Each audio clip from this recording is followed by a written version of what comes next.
If you would, everybody take their seats.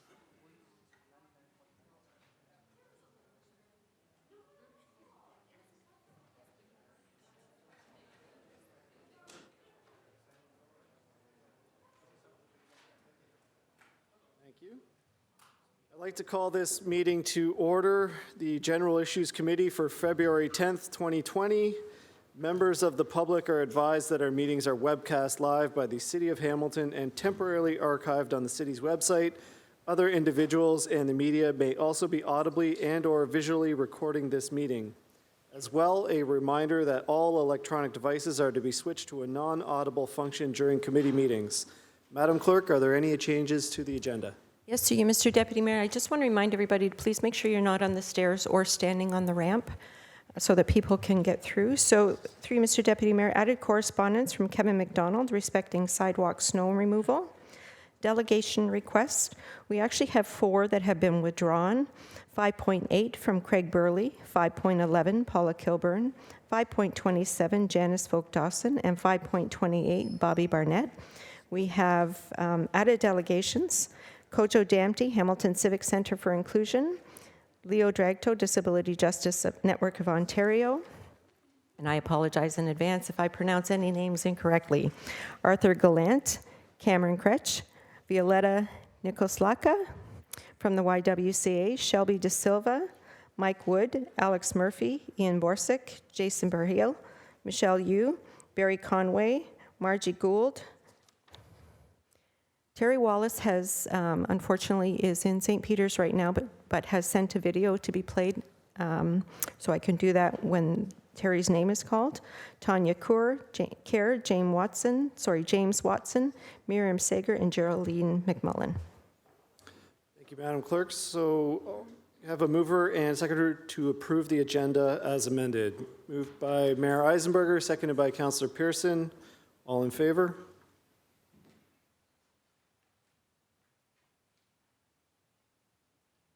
That's with the exceptions of items 5.8, 5.11, 5.27, and 5.28. Thank you. Councillor Partridge. So you just turned it off. There you go. My apologies, Chair. Yes, so if I could, through you, I just want to confirm process through you to clerks. So as I understand it, the process for this meeting is for the delegates who are speaking to speak specifically to items that are already in our agenda. Is that correct? Yes, to you, Mr. Deputy Mayor, that is correct. Okay, and we're having a 5-minute rule for each speaker? Yes, to you, Mr. Deputy Mayor, that is correct, also pursuant to the bylaw. And pursuant to the bylaw. Okay, thank you very much. Thank you, Chair. Thank you. Item 2, declarations of interest. Are there any declarations of interest? Seeing none.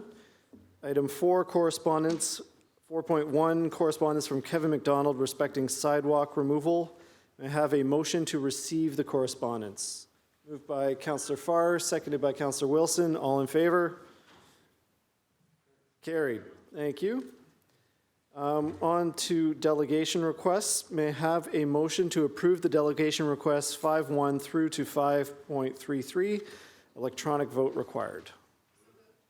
Moved by Councillor Partridge, seconded by Councillor Vanderbeek.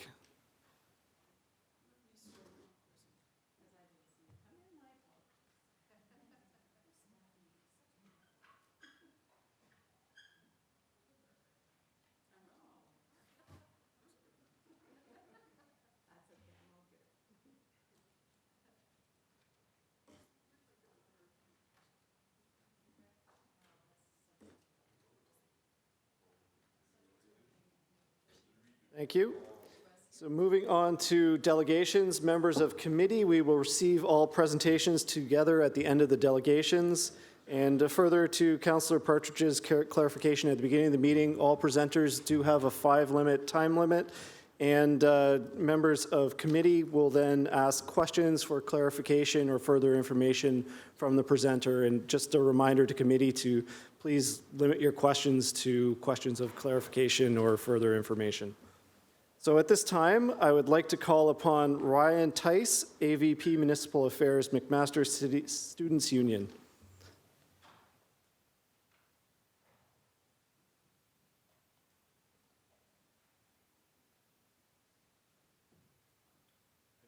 My sincere apologies if I've pronounced your names wrong.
Good next.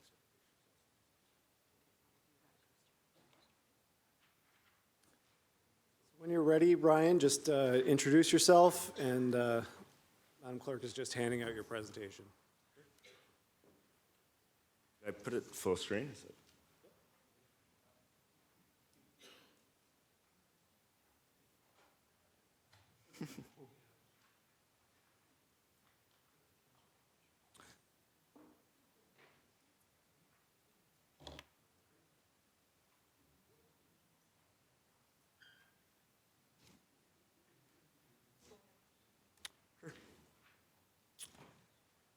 So good afternoon, everyone. My name is Ryan C. I'm the Associate Vice President of Municipal Affairs for the McMaster Students' Union.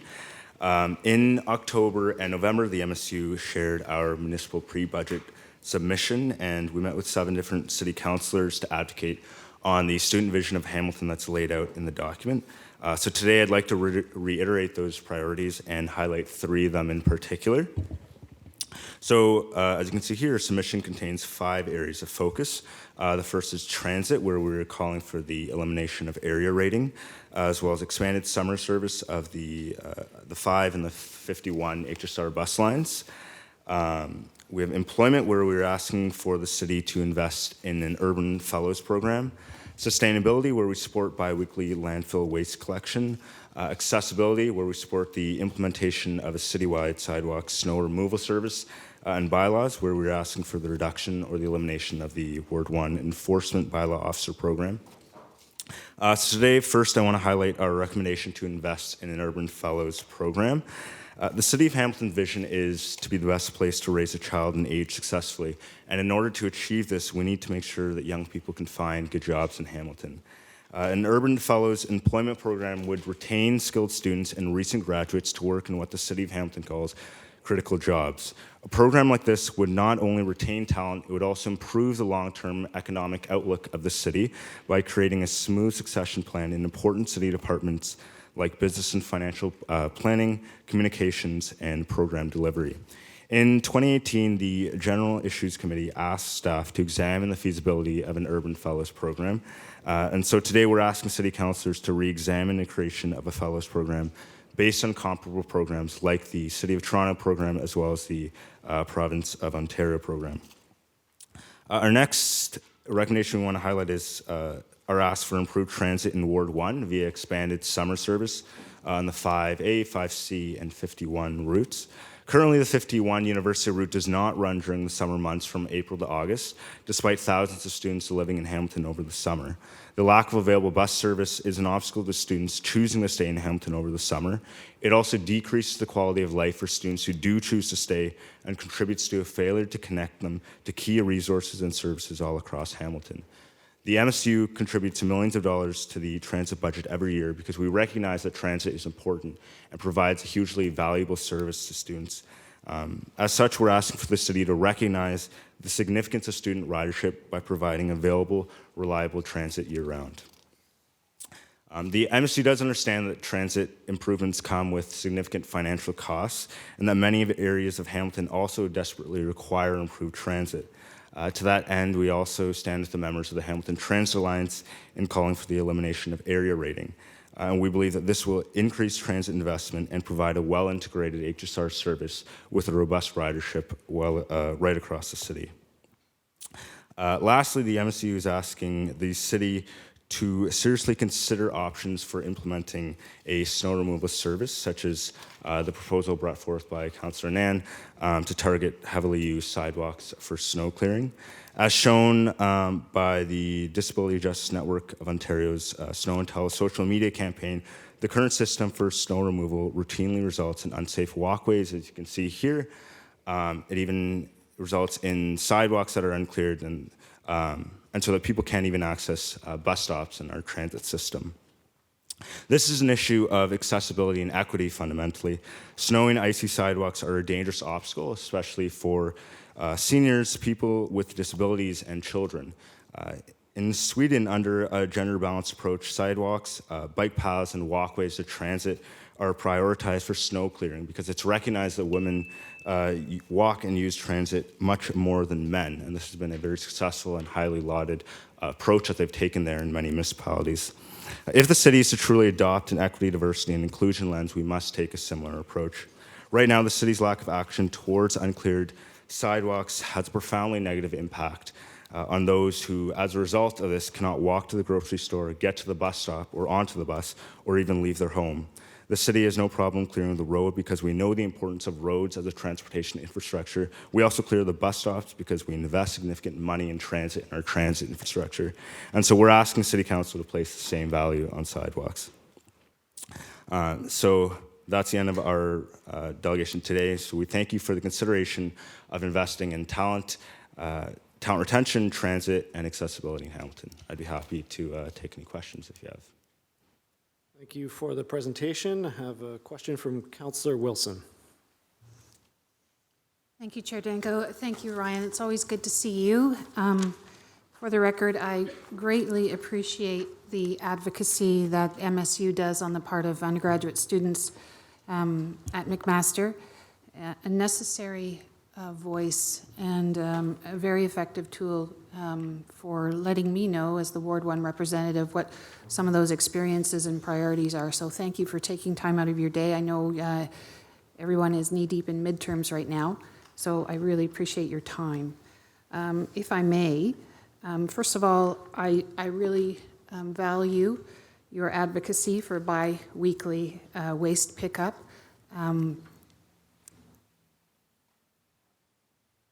I think it is a necessary tool for getting us on the way to increasing our diversion rates. And I would continue, so I thank you for that. In terms of area rating, there is a subcommittee that was created by council to look at area rating as it relates to transit. I just want to know if you would have any interest. I don't know what their consultation measures will be, but if you would be interested delegating to that committee if the opportunity arose. Yeah, absolutely. I'd be interested in that. In terms of the Urban Fellows Program, I think we have to do everything that we can to try and attract and maintain that talent. That, in part, the city helps fuel. Your conversations on the Urban Fellow Program since the last time we talked, would you mind sharing those with me? Sure. So in the summer, I and another member of the education team at the MSU met with some staff from the Hamilton HR department, and that was sort of just to touch base on where the conversation had been since the 2018, since this was brought to the General Issues Committee in 2018.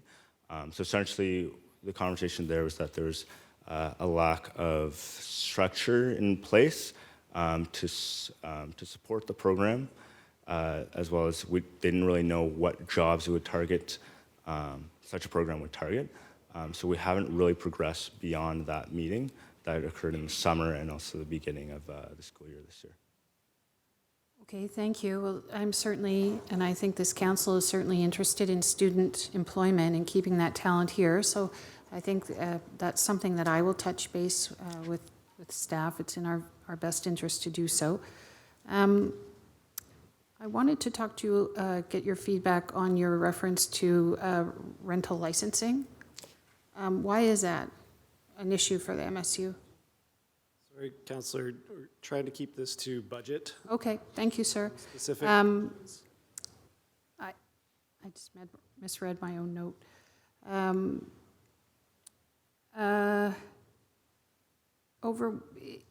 Why are you taking a position on snow removal? I mean, you've spoken to the principals of it. Most students are young and agile. Why do you think it's important Right. in that part? Well, I'd say there's two parts to it. Even as young and agile students, it's still, even yesterday, it's still, all throughout the winter, it's pretty treacherous on the sidewalks. Students also tend to walk and use transit much more than other demographics. But also as an organization, we want to create a better Hamilton for everyone, and we stand behind the principles of accessibility and equity, and that's what we believe this issue is fundamentally about. Thank you very much. Thank you. No further speakers. Thank you for the presentation, Ryan. Our next presenter is Gabriella Christopher in support of cycling-related initiatives and developments in Hamilton. Gabriella?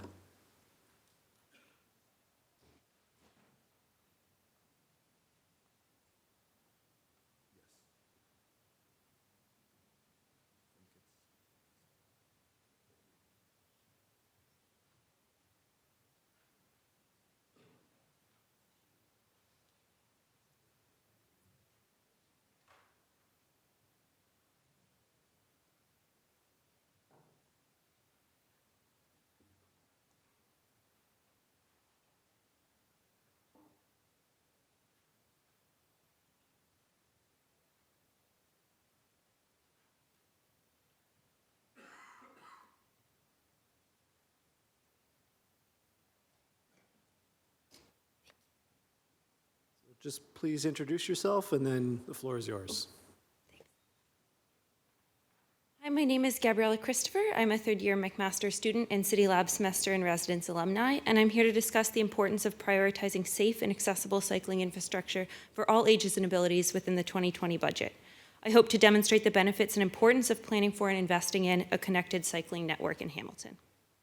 Becoming a more connected cycling city is a good investment for Hamilton. Despite relatively low rates of commuter cycling, there is demand to make cycling more accessible, as 41% of Ontario residents reported wanting to cycle more, with 65% reporting poor infrastructure as a barrier. Tapping into this interested but concerned population, Hamilton can get more cars off the road. Not only could this help decrease congestion in our ever-growing city, but more importantly, it can help reduce greenhouse gas emissions from single-user vehicles, which is currently Hamilton's second largest source of emissions after industry. Not surprisingly, frequent cycling has been associated with health benefits, including a reduced risk of chronic illnesses like heart disease and diabetes. Interestingly, however, there may be mental health benefits as well, as many people also report enjoying the opportunity to connect with their environment and community, and 19% of Ontario cycle commuters say this is the most pleasant part of their day, compared to only 2% of drivers.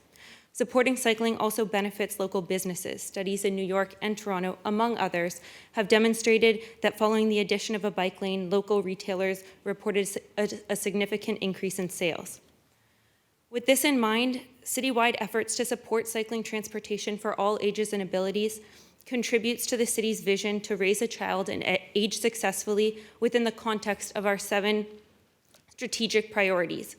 If Hamilton followed the prioritization of the cycling master plan, we could establish better connectivity and implement the most meaningful cycling investments.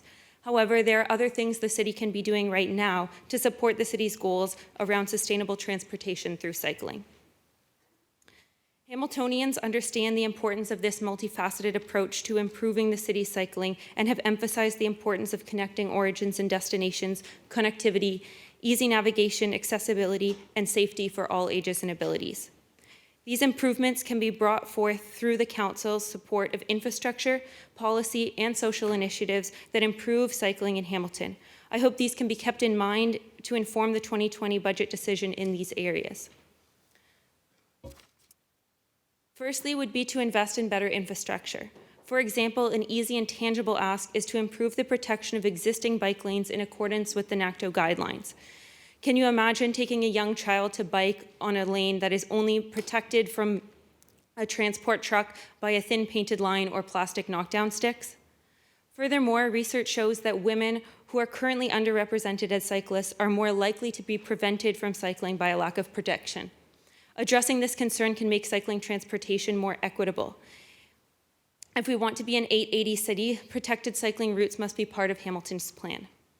Secondly, make policy changes that support cycling. One large barrier to winter cycling is unreliable and incomplete snow clearing of bike lanes. Often, bike lanes are only partially plowed, enabling road snow to pile within them. Snow maintenance procedures in Hamilton reinforce transportation bias, whereby main roads are consistently plowed and pedestrian and cycling routes are not prioritized, receiving a lower level of service. For example, the city could expand its existing snowplow tracker technology to include bike lane maintenance data. This would not only allow cyclists to make safer route planning decisions, it would also help the city be more accountable to its policy on bike lane snow removal.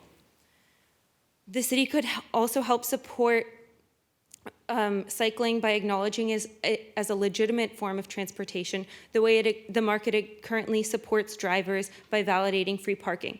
Imagine if sustainable transportation users such as cyclists, walkers, and public transit users were given a similar encouragement. As a city council, you can be leaders in contributing to a society that provides diverse options for sustainable transportation. In conclusion, the city is currently doing amazing things to improve cycling, such as planning for neighborhood greenway program. However, noting that the progress on large projects for new bike lanes is slow, as the 2019 contributions to the cycling master plan demonstrate, small changes can also be part of the city's plan.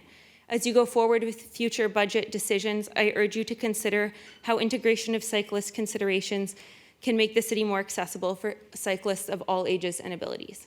Thank you. Thank you for the presentation. I have no speakers. Oh, Councillor Wilson. Thank you very much, Gabriella. I really appreciate you being here. There was 2 items that you referenced in your presentation as part of the reason for the investment, and they're often brought to this table as, I wouldn't say barriers to investing in cycling infrastructure, but certainly to give us pause for the reason to do so. And I think it's in our shared interest to support small business. And you referenced that, in fact, cycling infrastructure is not counter to efforts to encourage small business. And I was wondering if you could speak to that, because I believe you have studied it. Yes, so there have been studies, for example, one in Toronto that studied Bloor Street. I believe actually Jay Krause of Cycle Hamilton spoke to this as well. But in this particular study, they investigated how the addition of the bike lane on Bloor Street actually contributed to cyclists. Although they might purchase less at a given time, they make more purchases overall and contribute to an environment that is more conducive to pedestrians and cyclists and people who are engaged with their environment, and thus actually contributing to the local businesses more. So that would be some support as to why cycling infrastructure creates an environment that can contribute to the economy in that way. And similar results have been shown in New York as well. So although I understand how certain businesses might feel that a loss of parking, for example, could have negative implications on their business, I think that we, as engaged members of our society and as city leaders, can help to support why there might be other ways that businesses can benefit, such as through how cycling infrastructure can help create that positive environment. So that would be. Excellent, thank you. And so the thrust, just so I understand it, of your delegation is, I think, cycling is a worthy public infrastructure investment that reaps a rate of some returns. And second part was we should keep on keeping on with that investment stream or further accelerate it. I just want to make sure I understand the thrust. For you, Chair. Through the chair, thank you. Yes, so I think that Hamilton has amazing plans in place to improve cycling infrastructure, but unfortunately, these plans have been very slow in their progress, and a lot of barriers have been experienced in, for example, putting forward the cycling master plan as it's laid out, and isn't going forward with the prioritization that was laid out in that plan due to a combination of factors. And so in all the ways that the city can, I hope that we can prioritize cycling. And so when barriers prevent the plans within the cycling master plan, I think that there are other ways that the city can contribute to increasing accessibility for all ages and abilities and not viewing cycling as the kind of other within our society where we don't think that everybody wants to engage with cycling, because in fact I know lots of people that would like to and face these barriers that I think can be addressed easily. Thank you. Thank you for your delegation. Thank you. Councillor Farr? Gabriella, no question. I just want to thank you as well. You're obviously very knowledgeable. I'm in Ward 2 downtown. Lucky we have some safer infrastructure with some protection on Bay and Herkimer and Charlton and Cannon, but there's certainly other lanes that are simply the painted line, as you demonstrated on Stinson Street in your slideshow. So there are other ways outside of this budget to get to a budget-related question, and that's area rating capital reserve for Ward 2. So there's a bit of a reserve right now set aside to just add some protection and some safety to the bike lanes we have existed. And so through you, Chair, I will ask a question. I was just going to make a statement, but would you be willing to email me and let me know which unprotected lanes currently in Ward 2 you see as more of a priority to protect than others? Would you do that? Absolutely, absolutely. Appreciate that. Thank you. And include Ward 1. Okay, and 3. Thanks.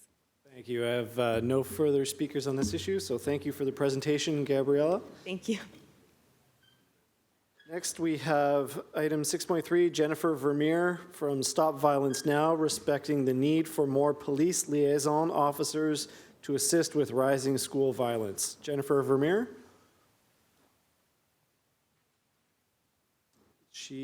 Jennifer, are you present? Not seeing presenter. Okay, so we'll put an asterisk beside that, and if she does arrive, we'll fit her into the queue. Next, we have Nicole Smith, Cumon Hamilton West, respecting the need for all budget items and council decisions to be considered through a climate lens. Nicole Smith, please come to the podium.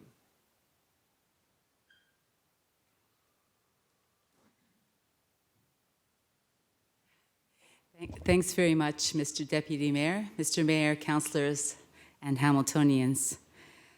Good afternoon. We have a really impressive list of speakers today, so I am not going to go into details about what they have said and are going to say much more eloquently. I just wish to speak to the climate emergency. We've already heard a little bit about it. I think we're probably going to hear it mentioned a few more times. As you know, it's only a few weeks away from being a whole year since we declared a climate emergency in March 2019. And at the same time, I think we're all very aware of the equity, diversity, and inclusion lens that you're using to make your decisions. I believe that both this equity and climate lens are necessary. One is not more or less important than the other. Both are crucial at a time when the decisions made worldwide will decide whether or not global warming will exceed the level where there will no longer be human or animal life on Earth. They're both crucial because climate change hurts the less privileged more immediately and harshly than the privileged. When it gets extremely hot, 40, 50, or even 60 days a year, will we have all the cooling stations necessary in place so that people do not die in the streets of heat? Will landlords be required to install proper cooling in apartments? which will be as necessary for basic quality of life as basic heating in the winter? Will all sidewalks be cleared by the city, or will those with mobility issues be forced to remain housebound or risk their health by using unsafe sidewalks? And will everyone have access to shelter if they need it, or will the homeless and the insecurely housed simply be the sacrifice to the changing climate? We always have choices at every level of government. We can choose as if nothing matters but money or industry, the concerns of the privileged. Or we can choose in a way that makes it clear we are truly prioritizing tackling the climate emergency and in every way possible addressing the countless inequities faced by Hamiltonians every day. I hope we choose the latter. In the words of Kai Cheng Thom, and in fact the title of her book, I hope we choose love. Thank you for your time. Thank you, Nicole. Have no questions, so thank you for, Councillor Nan. Thank you. My goal for today really is to make sure that every delegate gets acknowledged for being here, and I know our chair is doing a fantastic job, so I just want to say thank you for being here. But also, quick question, were you aware that this January was the warmest recorded January on the planet? I am. Thank you. Thank you. Item 6.5, Carl Andrus, respecting report PW 19022A, sidewalk snow removal. Carl?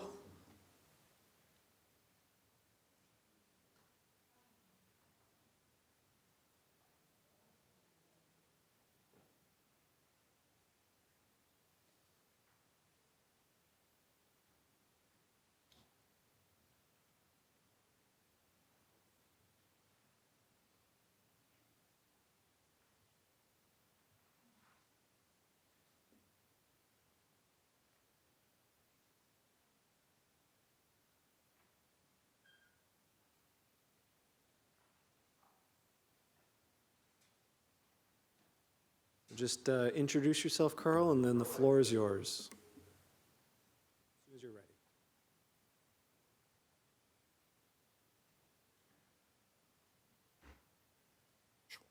Hi, my name is Carl Andrus, and although I'm involved in a great many boards, not-for-profits, and local community groups, I'm here to talk on behalf of myself mostly tonight and the residents of the city in general. So good afternoon, councillors, mayor, residents, deputy mayor, and journalists. It's budget day. Before I dive into my main reason for appearing before you all today, I want to start with a question for council to consider. Why, given the length of time it takes for council to debate, present, and hear the budget, are residents only afforded 5 minutes of time to speak to this body on budget issues? Honestly, there are a myriad of reasons that residents could appear here today to chat, but with only 5 minutes to present, we are limited to offer discussion on a single item. I feel this is a disservice to democracy and residents. But that's not what I'm here to talk about today.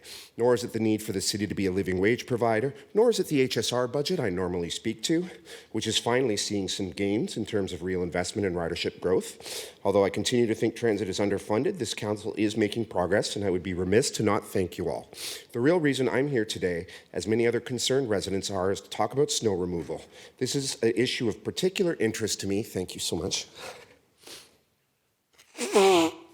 Not just as a person who primarily uses cycling, transit, and walking to get around, but someone who knows the tolls that takes in terms of slip and fall dangers or the extra time and energy it takes to move around. It's a personal issue to me because I know firsthand what it means to be trapped by the snow.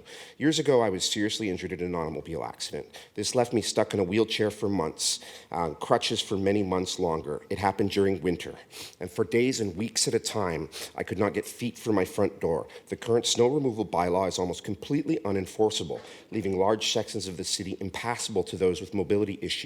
Patchwork of Snow Angel volunteers, although doing an admirable job of clearing sidewalks for some seniors, leave many others trapped at home, or there's a general inability to access the program without some level of technological savvy or knowledge of the program. There's also areas and gaps and providers where volunteers are just simply not available. Being trapped in your home away from work, life, shopping is a real reality for many residents in this city. Not just a temporary one for those like myself who are injured in accidents, but our seniors, residents in mobility devices, mothers with children, strollers, anyone using a walker, those with visible and invisible disabilities. A huge section of our population is trapped and cut off from life, friends, and family. This is a question of mobility, justice, and freedom. I see clearly every snowfall as residents struggle to get around the city after every major snowfall event. If we clear the road for cars, we need and should clear the sidewalk for people. Thank you. Thank you, Carl. I have a question from Councillor Nan. Thank you, Carl, for coming in today. I appreciate your delegation. Could you just shed light on where these pictures are from?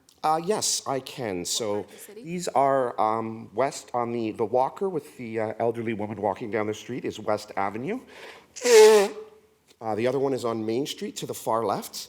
And the middle, a couple of years ago, I believe it was from somewhere on Ottawa Street when I just happened to snap a picture. I've got many other pictures, but a lot of them involve too many personal details to present to council. So I tried to pick some that were blurry and kind of examples of issues I've seen around the town. But these are anytime anyone's out walking the streets during a snowfall, sometimes it's difficult to see when you're zipping by in your car, but these things are happening constantly. I know my grandmother gets trapped at home. She's elderly if there isn't someone to drive her out. I know that there are lots of residents that I personally observe and know that have all kinds of issues during snowfall events. Yeah, I appreciate that because Stark in your pictures, I know the struggle of the middle picture very well. As a mom of a 4-year-old, the first 2.5 years that she was in the stroller, getting around in the winters was a big challenge. But for the residents who have found their way to the street in order to walk to get to where they need to get to, and the nighttime picture of the individual with shopping bags walking along, Yeah, this is near the No Frills on Main Street, along a pub section that I have never seen cleared in Yeah. the years I know I've that been section back in well, this. and I see it often, and I often see that image in the evenings in the wintertime. So could you just speak to, there is a conversation on the table in this budget cycle around snow removal and how the city will invest in it. But could you just, from your experience as well as what you've known from residents, speak a little bit to the safety issue in particularly picture number 1? Absolutely. So as many of you know, humans are apt to take the path of least resistance. It's just a natural thing that we do, and I see this all the time. This particular person has taken a gamble during a lull in traffic to think that they can get across a section of unpassable sidewalk by cutting into the streets. This presents all kinds of challenges aside from the visibility of the person themselves, the potential for accident, injury, and potential damage to not just property but person. It is a common tactic that people use. As you can see, there's only a few feet to go until the sidewalk starts to clear and you can get back onto where someone else has actually shoveled their snow and done a good job as a resident. So this person is taking a calculated risk for safety and convenience in order to get to their home a little faster in the cold, as well as just avoiding this one little section of unshoveled snow. Yeah, the risk between, through the chair, the risk between slipping versus the risk between being hit by a vehicle. Exactly, yes. Thank you, Carl, for your time. Thank you. Mayor Eisenberger. Thank you, Carl, and I lament your cold. I'm just getting over one, I think. I'm hoping in any event. But thanks for being here. Always appreciate your input. On the snow clearing front, Carl, and I know that it poses challenges in our community, and I think that in my mind it's a given. The question for me to you would be, what would you say about the cost and the expectations for those that expect to have snow cleared? I mean, in terms of mobility, it's almost like one would need to have that snow cleared almost, immediately thereafter a snowstorm. And I'm not sure that that's a reasonable expectation given the amount of streets and snow and sidewalks that we have. So what would your expectation be, and how would you rationalize the cost? Through the chair, Mr. Mayor, thank you for the question. I would say that it's not necessarily a question of immediate snow removal. I mean, even where there's parts of the city where we do mandatory snow clearing, it's not done instantly and immediately. Neither are roads shoveled immediately. So I don't think that's what any proponent is asking for. But it's a question of there are sections that do not get shoveled for weeks after a snowfall event that can freeze into ice and that cause massive mobilities. And these aren't just limited patches. These are huge swaths of the city that prevent massive challenges for folks. And being trapped in your house for one day is one thing. Being trapped in your home for a week is a completely different experience. And it cuts you off from even your ability to get groceries or get to work or live your life. So I don't think anyone expects the city to do an amazing job of having the snow plowed as it's coming down. But I'd love to see our sidewalks treated like our streets. I said that to exaggerate. I didn't need for it to be instantaneous, but what would you think, would you say would be a reasonable expectation if we were to go down this path? Well, as our terms of current clearing snowfall bylaw works, as staff can tell you far better than I can, you can't even file a report until 24 hours after the end of a snowfall event. So that could mean if it snows for 3 days in a row, you can't even call bylaw until the 4th day, like when the snow finally ends. It will take 1 to 3 days for a bylaw officer to get out on site, and then time after that to issue an order to comply. And then even longer time after that, if that order isn't met, for the city to clear the snow and place it on the taxpayers, on their residential tax or the commercial tax. Right. So, I mean, that's an incredible amount of time. So I'm not an expert. I would love to see our sidewalks cleared, as I said, with the same, especially our main arteries, with the same frequency they are the roads. Okay, that was the point of my question, actually. So that's great. Thank you very much. Thank you, Carl. I have no further questions. Thank you for the presentation.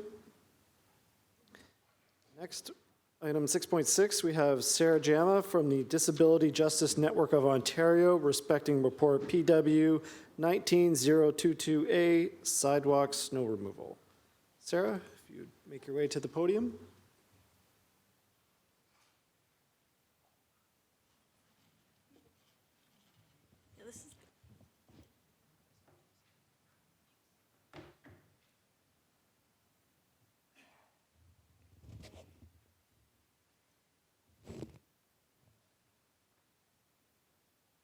Sorry, 1 second. Okay, my name is Sarah Jama. I wear many hats. I'm with the Disability Justice Network of Ontario. The Disability Justice Network of Ontario picked Hamilton as our home when we launched in September 2018 because Hamilton has the largest density of people with disabilities in the whole province. So there are lots of people with disabilities who feel as though their needs are not being met in this city. We were given a $200,000 grant by the Youth Opportunities Fund to create this youth-led organization that's based in the city here.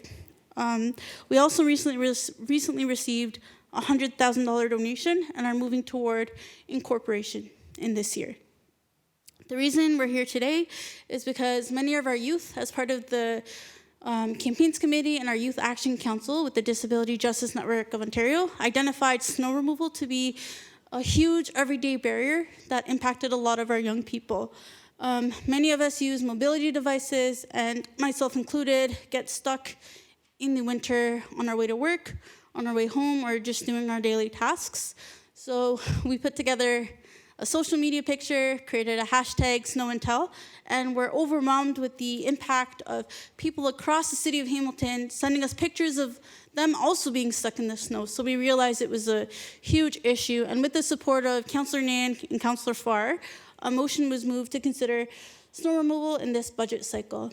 There were a lot of issues that we identified in the report that came out to council. So one of the issues that we identified was that Canada Post was the only external body that was spoken to about the snow removal idea.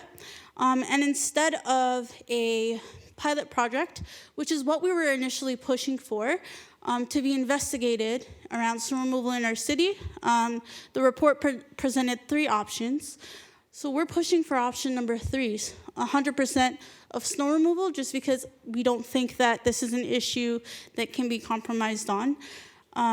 Many of us get stuck in the snow, and myself, last year alone, trying to get home, I have to take 2 buses from where I work, and I actually found myself stuck in front of Jackson Square in my electric chair, because oftentimes when I have a lot of tasks, I have to use my mobility device, my electric scooter, and I was taken out of the snow by somebody who was experiencing homelessness.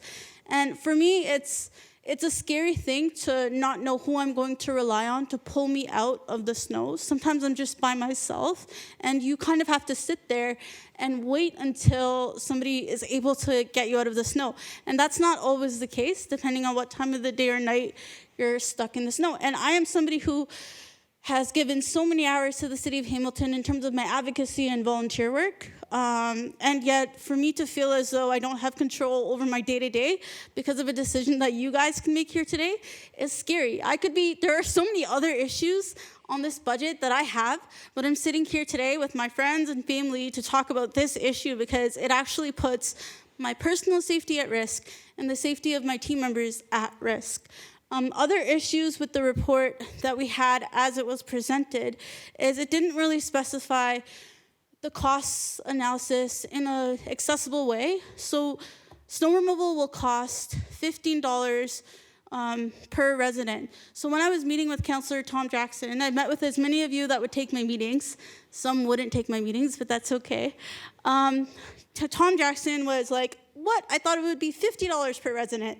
And I was like, no, sir, it's only going to cost $15. And option number 2 is going to cost $7 per resident. So it's a pretty cost-affordable solution, considering the fact that, like I said, Hamilton, Ontario has the largest density of people with disabilities in the province. So this is impacting a lot of us on the day-to-day. The report also did not break down cost per snowfall. So we know that snowfalls are decreasing, and so we don't actually have the number of what it would cost to do snow removal across the city per snowfall. So these are some issues I wanted to flag, and again, we're pushing for option number 3, which is complete snow removal. Thank you. Thank you, Sarah. I have a question from Councillor Clark. Thank you, Mr. Deputy Mayor. If I may, can I ask, the delegate indicated that she had consulted within her group. Whom did you consult?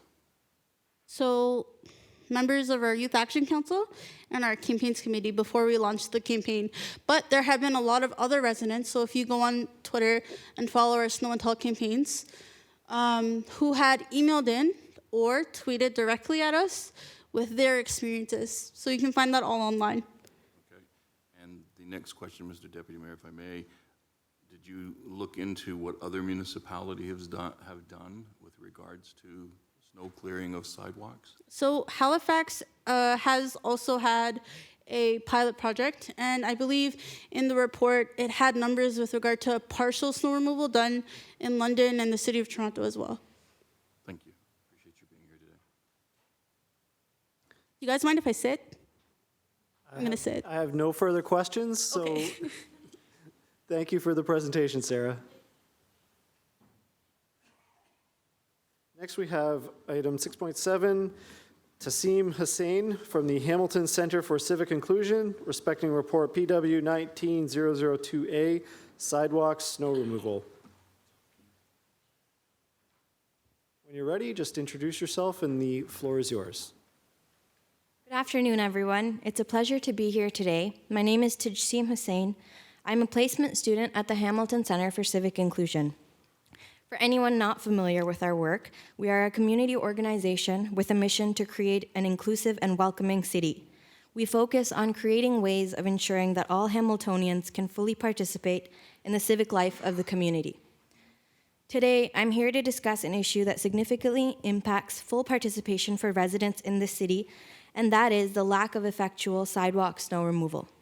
According to the Canadian Mental Health Association, disability, education, employment, health services, and social exclusion are all social determinants of health in Canada, as in these are among the personal, social, economic, and environmental factors that influence people's health.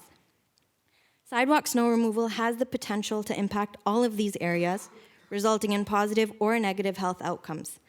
Lack of adequate sidewalk snow clearance is an issue that affects people's mobility and active participation in the city through impeded access to services and activities such as school, work, healthcare, and more. It impacts public safety and health, as well as community inclusion, especially for already marginalized communities, including people with disabilities, seniors, children, and parents and guardians of children utilizing strollers. As someone with a background in social work, I feel perplexed. How can I effectively support people if all I have to offer are individualized solutions to systemic problems? How can we say we value accessibility in community spaces while inaction on sidewalk snow removal hinders people from reaching those spaces at all? How do we address issues around mental health and isolation when people cannot even leave their homes without putting themselves at risk of being stuck or injured? How can we engage in discussions about the importance of utilizing public transit when traveling to, from, and between bus stops is hazardous? In a society that values productivity, efficiency, and active community involvement, it seems paradoxical to not at least consider effective solutions to an issue which impacts so many people. We say we want people to engage while also rendering engagement difficult. We say we live in a democracy in which everyone has a role in the decision-making process and then value some voices and silence others. It behooves us to critically examine these contradictions, as well as our systems and structures, and ask ourselves whose voices and concerns are being prioritized in discussions around snow removal and in the budget deliberations overall. The City of Hamilton's vision is to be the best place to raise a child and age successfully. It is to have an inclusive community actively engaged in making Hamilton a better place for everyone. It is creating an accessible environment, supporting residents through all of life's stages, and one that encourages positive development of children as they grow towards becoming healthy adults and seniors. So, to not meaningfully address and find solutions for an issue that deeply impacts so many people across the city is to act in contradiction to this vision. While it is easy to become cynical and lose hope, what brings me here today is a strong belief that we in Hamilton share a desire to build a vibrant and inclusive community, and that this is possible if we work towards this vision collectively. Thus, I implore all city councilors to listen to and acknowledge the concerns of the residents of the city and to take concrete steps to create lasting change. Thank you. Thank you, Tassim. I have a question from Councillor Nan. Thank you, Tazim, through the chair, for your delegation today. I significantly appreciate the social determinants of health framework that you're bringing to your delegation today. You talked about individualized solutions to something that is otherwise a systemic barrier that impacts residents pretty profoundly from a place of access, from everything that you talked about in terms of an ability to be a part of society in order to lend contribution towards an inclusive Hamilton, let alone one that benefits from as many voices as possible. So the seasonal limitation that occurs in the winter for those voices and those individuals to engage in our services, access the services that they need, let alone participate from an engagement perspective to help shape decision-making and help come up with the solutions that we need as a city, citywide, and then city proper. So I guess for me, it's the pause that I'm with is the individualized solution versus the systemic one. And in reviewing the report, did you have a chance to review the report that staff had prepared? Are there any other questions that you would have that you think are important for us to tease out as a council before deliberating on this decision coming up this week? Regarding the report specifically, or as in the three options, or anything within the report? So there was consultation that had happened, and the previous delegate had mentioned the only external consultation was to Canada Post. There was no consultation of individuals or residents that took place in order to determine the scenarios. So anything about the report, there was quite a bit there. Yeah, through the chair. Thank you. Through the chair. I think there are a few points that come up. From a social work perspective, something that has always stuck with me is the idea that expertise or this idea of expertise is always within the communities that we work with. Having had the chance to shadow Sarah in some of the meetings with counselors regarding this issue, and being able to just hear the discussions around this, I think that it's deeply problematic to make assumptions of what residents would say or would want without actually consulting. So when I hear comments about how people would not be in favor of sidewalk snow removal because they're going to say that we don't want to pay for this, then I wonder who was asked, right? I don't remember being asked if I would be okay if money from my taxes as a taxpayer would go towards this. So absolutely, I think the lack of community consultation is problematic, and that's something that I would like to see in this area and other areas, and to build on the expertise of the community and to have some faith that the community knows what is best for them and what they are or are not willing to support and what is important to them. Thank you, Tazim. That's the rest of my questions. Councillor Wilson? Thank you, Deputy Mayor. Thank you very much for being here and your thoughtful advocacy. I think what I found most powerful in your delegation was that we all have a right to the city, and that the full participation of our residents should be our first priority. And when we do that, we ignite their greatest potential that we can all benefit from. And there are economic impacts of enabling someone, there are social impacts, and there are community-wide impacts. And I take to heart the contradictions that often are before us, and the myriad of solutions that are sometimes not before us, but we should grasp the ones that are within our reach in order to fulfill the commitment to the vision that we have set out for this city now and into the future. So I want to thank you. No question? Thank you. Tasim, that is all the requests, so thank you for the presentation. 6.8, Craig Burley has been withdrawn. 6.9, Stuart Klazinka, respecting report PW 19022A, sidewalk snow removal.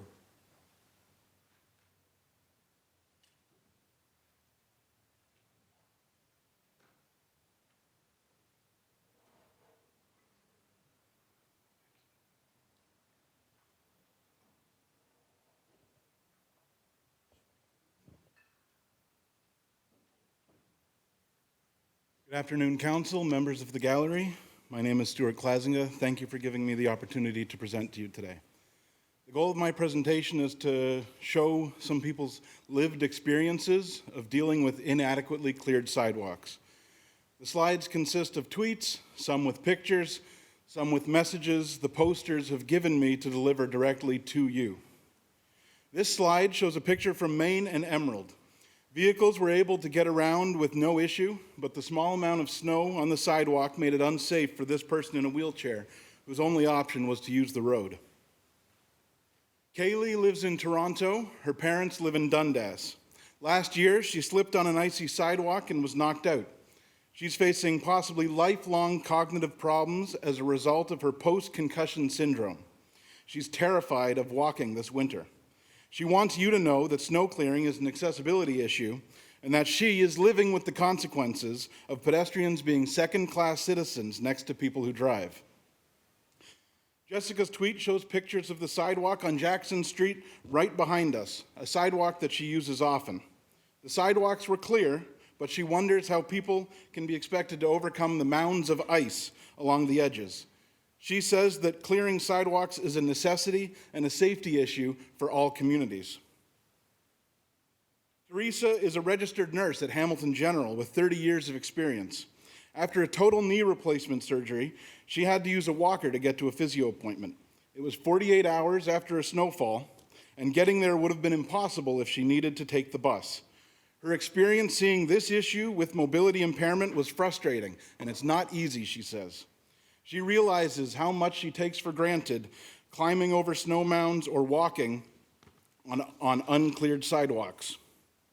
At the hospitals, preventing slips and falls is a priority.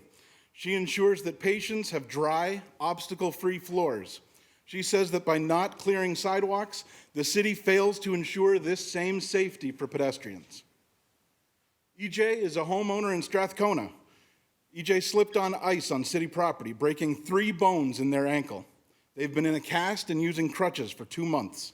They say they would happily pay $30 a year for snow removal. I'm very lucky I have very good benefits through work, she says, and thank goodness I live in Canada. Melissa was inside when they heard a man yelling for help. Their neighbor, who was walking his 3 little dogs, had fallen on the ice. He ended up with a concussion and a sore back. Melissa took the dogs home while her wife fetched a blanket for the neighbor. Sophie writes about how a very small amount of unshoveled snow made them an hour and a half late, just because they were unable to get to the bus stop a few meters from their door without assistance. If you're able-bodied and your landlord sucks at snow removal, they say, you don't miss work or life because of it. I do. Ashton is from London, but many in Hamilton share her experiences. The gritty slush buildup that some of us just deal with is a major issue for many people with mobility issues. Also, as if insult to injury, road clearing often leaves an aftermath that creates additional issues for everyone who uses sidewalks. Here again, in a tweet from John Davey about Bayfront Park, we see the priority that vehicles, even non-existent ones, are given above everyone else. A massive parking lot is pristine, while sidewalks are covered in ice and have foot-high mounds blocking them. Vacant lots present another problem. No one clears them, and they seem to be immune to enforcement. The northwest corner of Queenston and Nash is a busy corner with 2 very busy bus stops, but the property is vacant. As long as I've lived in the area, I cannot think of a single time that this sidewalk has been cleared. Chris Ritzma has another example of this at John and Robert.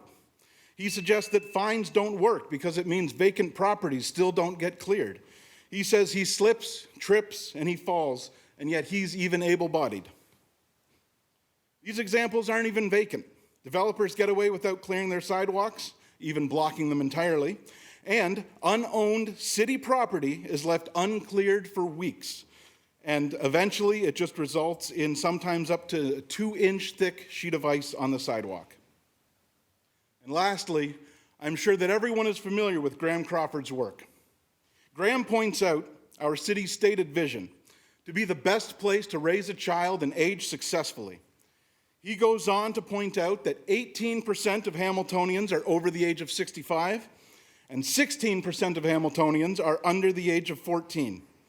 As someone who uses a cane, he says, I can assure councillors and the mayor there's nothing, absolutely nothing laughable about navigating Hamilton's uncleared sidewalks in the winter. Thank you for your time. Thank you, Stuart. Perfect timing. I don't have any questions on my list. Oh, Councillor Nan. Through the chair, Stuart, thanks for coming. The pictures you show are very telling, and I appreciate the data being collected from across the city. Did you receive data from residents from every part of the city? Some of these are responses to tweets that I've made. Some of them are my tweets. For instance, that one is mine. Okay. And some I went looking for. So you actually traveled around the city to look at? No. I searched Twitter for these examples. Okay, got it. I was like, wow, that was thorough. Thank you. Thank you for your delegation and your time today. Thank you. No further questions, so thank you, Stuart. Oh, Councillor Wilson. Thank you, Stuart, for being here and for that delegation. I'm curious, the private developer? Yes, that's on Quigley Road. Right here. Do you know what their responsiveness has been in this instance or in others? My wife is out there pretty well every day, and she says it's never touched. Yeah. I'm interested in the vacant property issue. As you know, on Locke Street, we've just put a considerable amount of money into it, public money, and we've made the sidewalks wider. We have some vacant storefronts, and despite all that money, and despite the neighborhood being put on hold, we now have some property owners who are not clearing their sidewalk, which really frustrates the whole goal of making it a more accessible place to be. So thank you. All of council has a handout with URLs for every example. Thank you for your time. Thank you, Stuart. Next on our agenda, we have Thomas Manzik, respecting report PW 19022A, sidewalk snow removal. Thomas?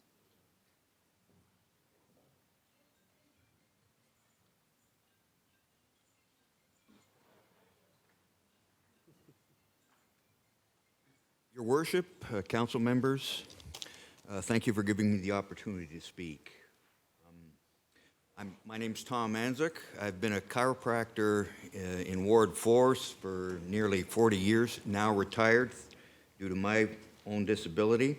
I'm also have been a member of the Advisory Group for Persons with Disability, Advisory Committee for Persons with Disability since 2006, and member of the Darts Board. I say these things only to let you know that I have some institutional knowledge about sidewalk snow removal, having treated many a slip and fall and made medical or legal reports for said falls. The report was supposedly written, well, it was supposedly written with an equity, diversity, and inclusion framework. As Councillor Nan noted, there were only 5 organizations within the city that were consulted. Advisory committees of the city were not consulted, so certain stakeholders were not represented in preparation of the report, particularly the Advisory Committee for Persons with Disability and Seniors Advisory Committee, members of which have much experiential knowledge and wisdom, which may have helped the report. So we ask council that in any future considerations about sidewalk snow removal, that they consult their citizens advisory committees. Otherwise, why are they there? As I suspect, we're going to wind up with scenario 1, which is the status quo. If that is so, then it is imperative that bylaw 03296, the sidewalk snow removal bylaw, be revisited. It's a 17-year-old bylaw. As has been mentioned earlier, enforcement is impossible. In the report, mention is made of proactive enforcement, which is not being done. Enforcement is done on a complaints basis, which Carl previously mentioned is virtually untenable in terms of getting a prompt snow removal. You'll hear plenty of delegations this afternoon with their personal experiences with regards to snow removal, so I'll leave it there. Thanks so much for allowing me to speak. Thank you, Thomas. I have a question from Mayor Eisenberger. Thank you, Tom, for your continued advocacy, and I know you've been on the disability subcommittee for quite some time, and I think that's a failure on our part to not have that committee notified and consulted with, as well as the seniors committee. So I take that to note, and I think I'm pretty clear that even if we were to say yes, it would be difficult to do in this budget year. So I think there's still time for that kind of interaction. But now that you're here, I would imagine that the Disabilities Committee would have a position on this, probably longstanding. What would that be in terms of snow clearing for the city of Hamilton to help those with disabilities? Can't speak for the advisory committee. I'm here as Citizen Tom. Understood. I'm sure it's come up at the advisory committee. Yes. So is it reasonable to assume that they would have, similar concerns to yours? Yes. My I'm not trying concerns to is that corner they you, I'm weren't, just my trying to- concerns is that they weren't consulted. Oh, I got that. And I would presume, I can only presume, I can't speak for them, I would presume that were an approach made to them, they would be more than happy to consult with the city. All right, we'll leave it at that. I think it's important that we do. So we'll certainly take note of that, and I'll certainly ask that all pertinent committees be consulted on this, and especially the Disabled Advisory Committee and the Seniors Committee. Obviously, they're probably some of the most impacted people relative to this issue. So Particularly when you have that resource within the no, city. much appreciated. Thank you, Tom. Thank you. You have no further questions? Our next delegate is Paula Kilburn, which has been withdrawn. Following that is James Kemp, respecting report PW 19022, sidewalk snow removal. James?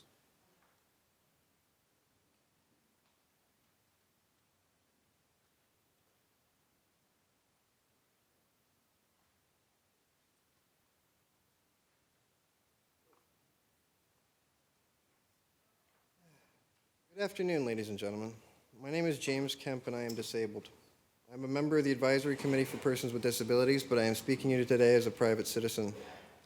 I have never felt more abandoned by this city than after a snow event. I am not speaking about my fellow citizens, though they may be more understanding. Instead, I am speaking about this government and its ability to clear sidewalks, bike lanes, curb cuts, sidewalk ramps, traffic islands, and bus stops. I'm not referring to out-of-the-way locations either, but major streets and intersections. After the January 18th snowstorm alone, I had difficulty crossing Main and McNabb, King and Rosedale, and last but not least, Cumberland and Gage. I'm not speaking about directly after the storm, but 4 to 9 days later. Cumberland and Gage specifically was impassable on Monday morning because there was a snowbank all the way down Gage until just before Main. Maplewood was also inaccessible. Both of these intersections have audible stoplights and should be cleared as soon as possible. I had to drive down Gage Street itself as the bike lane had the snowbank in it. The first accessible bus stop I came upon was on Maplewood at Gage. The bus driver had to drop the ramp on a snowbank, and my wheelchair got stuck trying to get in. It took both of us to get on board. On Tuesday, I was coming to City Hall, and I couldn't use the northwest corner of Main and McNabb because there was a small snowbank that had turned into solid ice. I was forced to travel to McNabb going the wrong way for 20 feet to access the intersection. Later in the day, I was trying to cross the southeast corner of King at Rosedale, and I got stuck on a small ice bank and had to rock myself free. There was a matching ice bank on the northeast curb cut that I had painfully jumped across. A Delaware bus dropped me off at Cumberland and Gage, and I had to disembark on ice and snow because only the front door had been cleared. At this point, I discovered that I was in real trouble. Aside from the bus stop and shelter, the sidewalk had not been cleared at all, and the snow had fallen 4 days ago. Now it was a mixture of ice and snow. The southeast curb cut was completely impassable with a snowbank 3 feet thick, but the northeast curb cut snowbank was thinner, and I had a better chance of getting through there. After slipping and sliding and rocking the chair over 15 feet of snow and ice, I made it to the curb cut, only to get completely stuck halfway on the street. A van stopped in the middle of the intersection to try and help, but I waved them off as I didn't want them to block the intersection for me. I had to get out because the motor wouldn't move anymore. Thankfully, I am ambulatory enough to do so. I pushed the chair into the intersection, reset the motor, and was able to get home. I called the city as soon as I got in the door with a list of intersections that needed clearing, but I was told that I could only report one. I reported the impassable conditions of Cumberland and Gage and was promised that it would be shoveled and salted by the end of the day. I thought that was the end of it, but I was wrong. On Friday, I was dropped off at Cumberland and Gage and discovered that I was completely stuck. The bus had practically dropped me off on a deserted island. Nothing had yet been cleared, and it was now all solid ice and impassable. I don't have the language to properly convey to you the intense frustration and helplessness I felt. My only option was to wait for another Delaware to take me to Balsam so that I could get home. I called to report it, but it was the end of business on Friday, and there is no emergency reporting system for city property. It was salted on the next Monday, a full 9 days after the snow event, and most of it had melted that weekend. If the city really wants to enforce snow clearing bylaws, shouldn't it lead by example? I know that we are in a budget crunch, but there needs to be more money spent on municipal road clearing. At a bare minimum, the city should ensure that we can access the bus stops by clearing a path from the nearest sidewalk ramp and clear the full 9 meters required for some buses to safely ingress and egress disabled passengers. Furthermore, leaving an inch or two of packed snow on less used sidewalks is pointless because they are still impassable by the healthy and disabled alike. The packed snow just turns into solid ice, usually in the tread pattern of the Bobcat tires. Either clear it all or don't bother. I also feel that the city needs a reporting system for its own properties that we can call to aggregate complaints and send them to the right road crews in order to improve speed of service. When I have reported trouble spots, there is always some confusion as to where the complaint belongs, and as previously stated, I am restricted to reporting one location per call. This idea also has a side benefit of being inclusive to all citizens, giving us a sense of being proactive. In conclusion, while I think the municipal clearing of all residential sidewalks is an admirable and worthwhile goal, I don't think that we can really afford it at this time. But we need to spend more than we have in the past, particularly as it relates to connecting with public transit and safely crossing major intersections. I'd like to thank you for your time and attention. Thank you, James. I have a question from Councillor Clark. Thank you, Mr. Deputy Mayor. If I can just ask James, he indicated that he called the city to report 4 intersections and that you could only report. I was told I could only report one, yes, sir. Which number? Was that I the called city the number? city, the St. city Mary's number. city number, yes. Thank you. And with regards to your challenges with transit, I've experienced it myself where the transit stop is nice and clear, but the curb is piled up and it's a challenge to get in and out. Yes. So I understand what you're saying. Thank you. Thank you, James. I have no further questions. Thank you for the presentation. I do apologize for any noise my chair makes leaving. It needs to be repaired. Next on our list, we have Anthony Marco from the Hamilton District Labor Council respecting the living wage report for city employees. Anthony?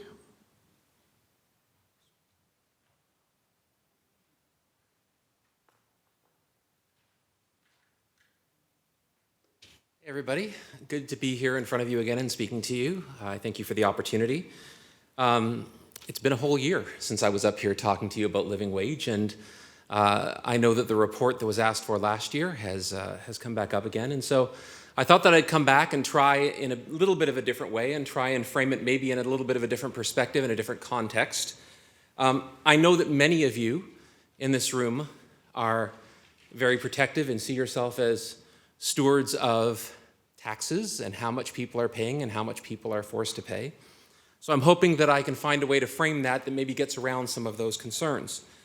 So I took a look at the report that came back, and I saw that we're dealing with a chunk of change that's somewhere around $850,000 for everyone to get up to a living wage.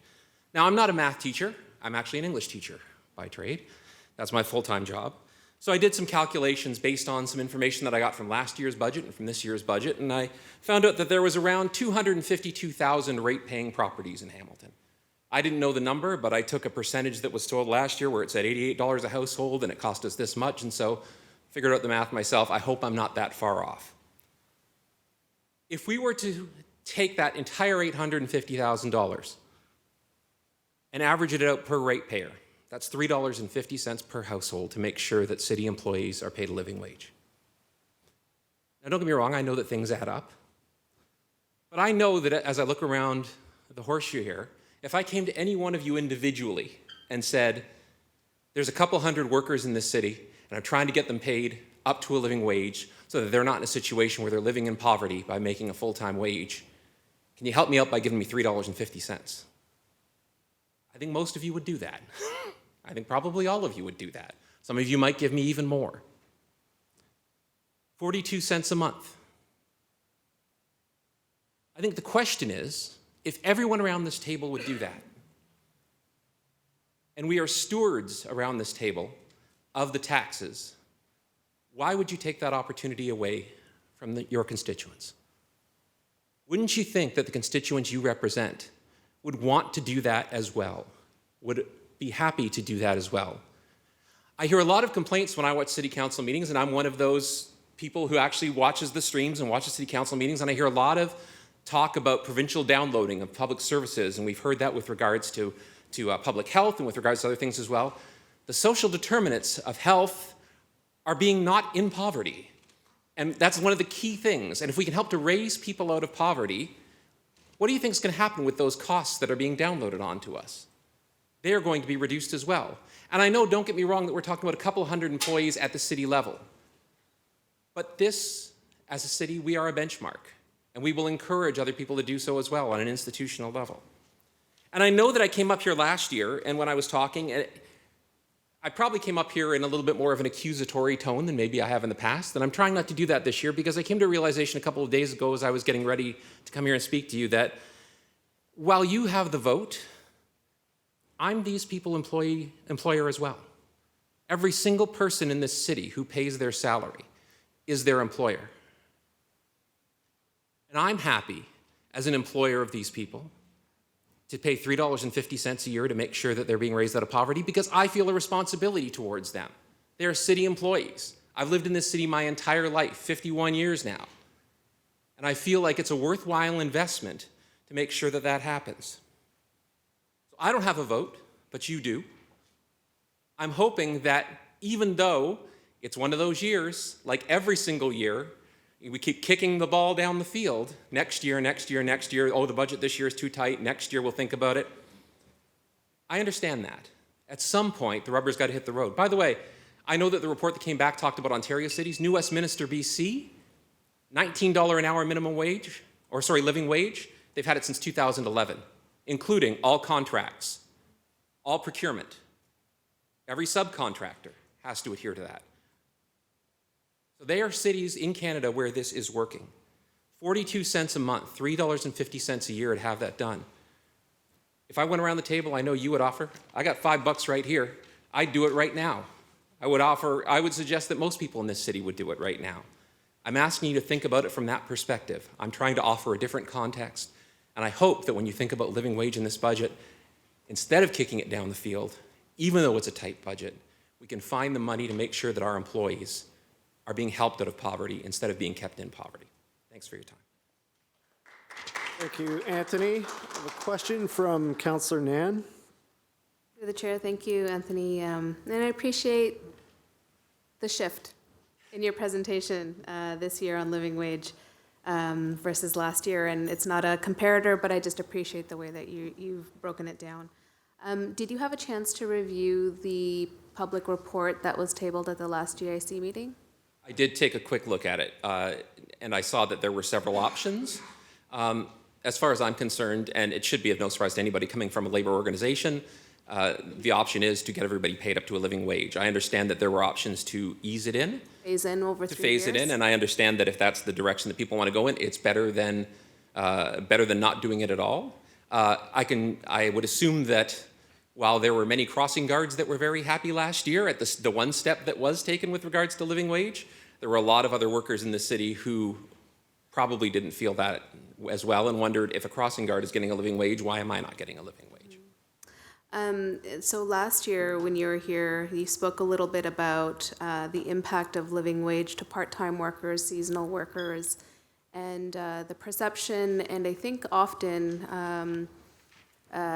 an assumption that when young people are working in summer positions that this is I think there was referred to at one point last year as a beer fund versus an understanding of, I think you were articulating this really clearly last year, an understanding that the jobs that young people get at this summer, in the summer program at the city often are the wages that they're making for the entire year. So between going to school, they have to concentrate their income hours over the course of the summer break in order to cover their costs, whether it's tuition, whether it's housing, whether it's food, whether it's all the things.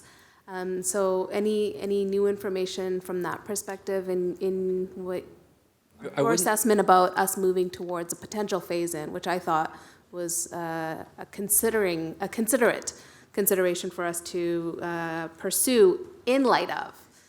I wouldn't say there's a lot of new information, but I do see that there's a couple of people delegating later with specific regards to student living wage. And so I'm hoping that when they come forward, they might have some additional data on that. But I would say that one of the other things that I know I mentioned last year as well is let's not take away from the fact that the income that a student earns during the summer, for us to assume that it's not going to help their family is a huge step.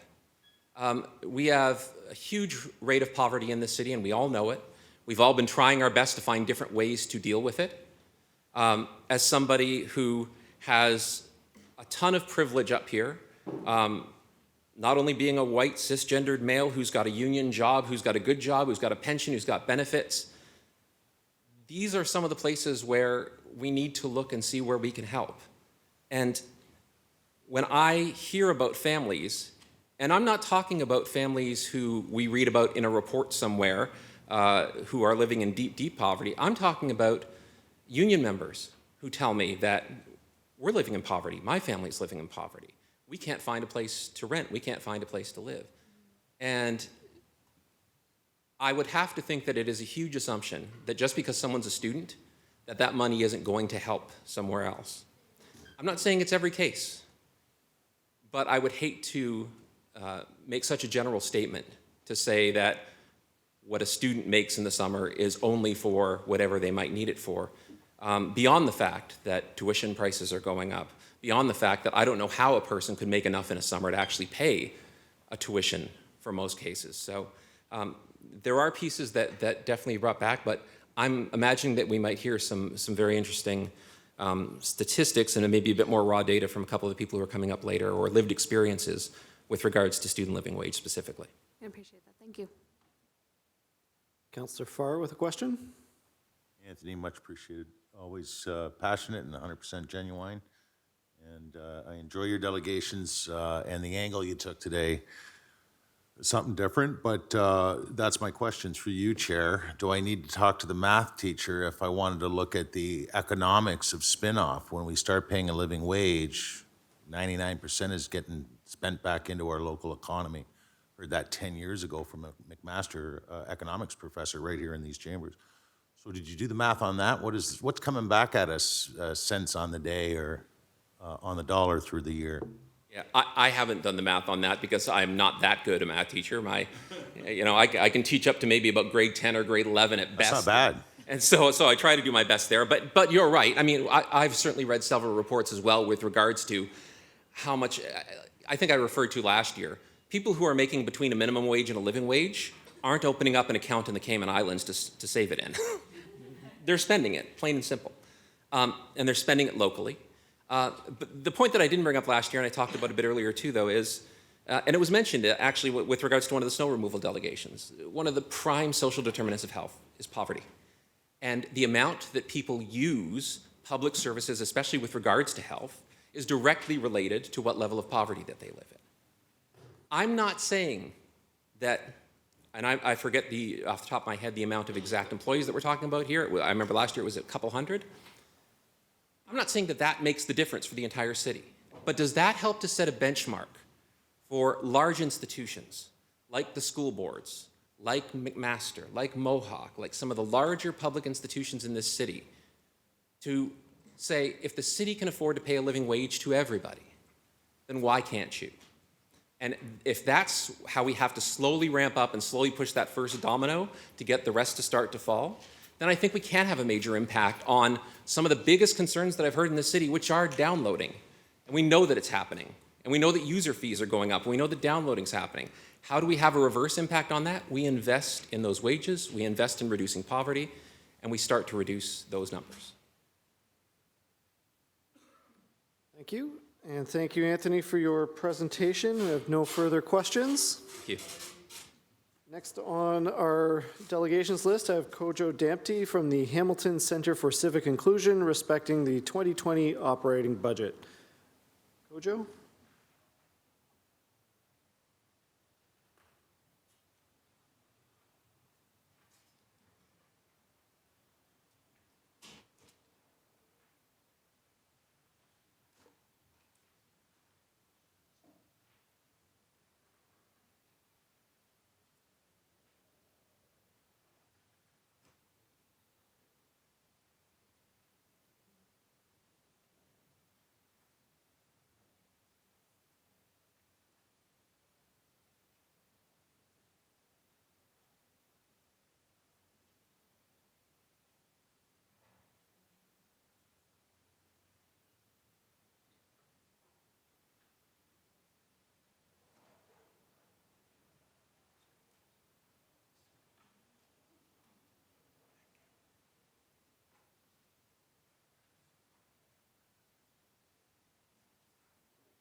Good afternoon, everyone. Good afternoon, councillors. Good afternoon, Deputy Mayor and Mayor.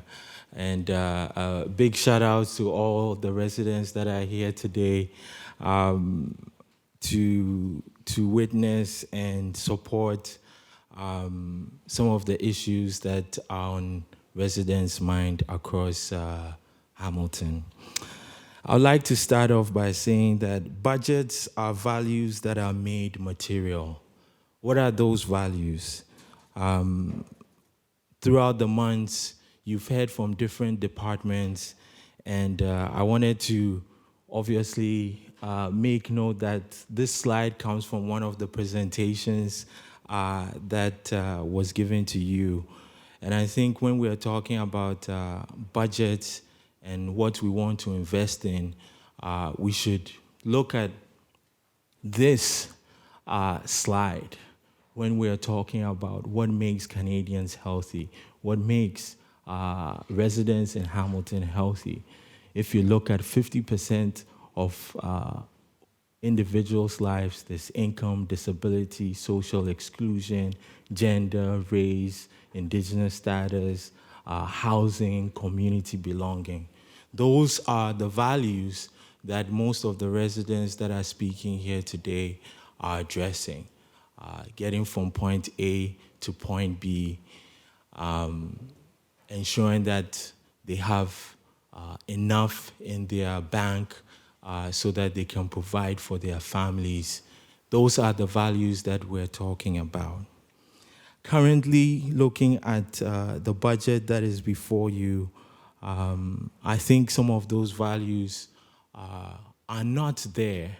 And they are not there not because we don't care, but I think they're there because of status quo and certain ways that we see investment in people. So today, I would hope that when we are talking about what values are important, I think values of community should be important. That's what we should see in a budget, inclusion, and keeping some of the money that we get local. We talk about wanting businesses to be here to expand. What is the city's role in ensuring that they are also supporting residents, organizations, and people that live in the city? We talk about good work. What does good work mean? Putting labor before capital. Anthony has talked about the living wage. Those things are important, and I don't think those are evident in the current budget that is before you. We talk about democracy. What is democracy? Democracy is not just going to the ballot and deciding who represents you. The important work of democracy happens after the ballots have been cast, because that is where people that have experienced challenges come to you to talk about those challenges, and we have to grapple with how do we ensure that every resident from Ward 1 all the way to all the other wards that we have here feel their voice is heard, feels that they can say the city's vision without having that paradoxical laugh at the back of their head. Also, we talk about sustainability. What does that mean? Sustainability means lots of things. Climate change. Is it evident in the current budget that is before you? Transit infrastructure. Is it evident in the budget that is before you? Those are things that are very important, and as you can see here today, the flashpoint for having these discussions is the snow removal. And I think that from the stories, which are heartbreaking and gut-wrenching, to know that there's someone in the city that can get somewhere because there's a snowbank and the sidewalk hasn't been cleared. So as you do your deliberations and you hear from everyone that has come here today, I hope you will think about what are the values that we want to see in a budget. And I'll leave with this last slide again. I like using the slides that you've already seen, and hopefully these slides will kind of inform what a hopeful budget for Hamilton will look like. Thank you for the presentation, Kojo. I don't have any questions on my list, so thank you. Okay, thank you. I'm going to circle back to earlier speaker was not in attendance, Jennifer Vermeer. Is she in the audience? Jennifer Vermeer, not seeing. Okay, moving on then. Item 615 is Leo Dragto from the Disability Justice Network of Ontario respecting sidewalk snow removal. Leo?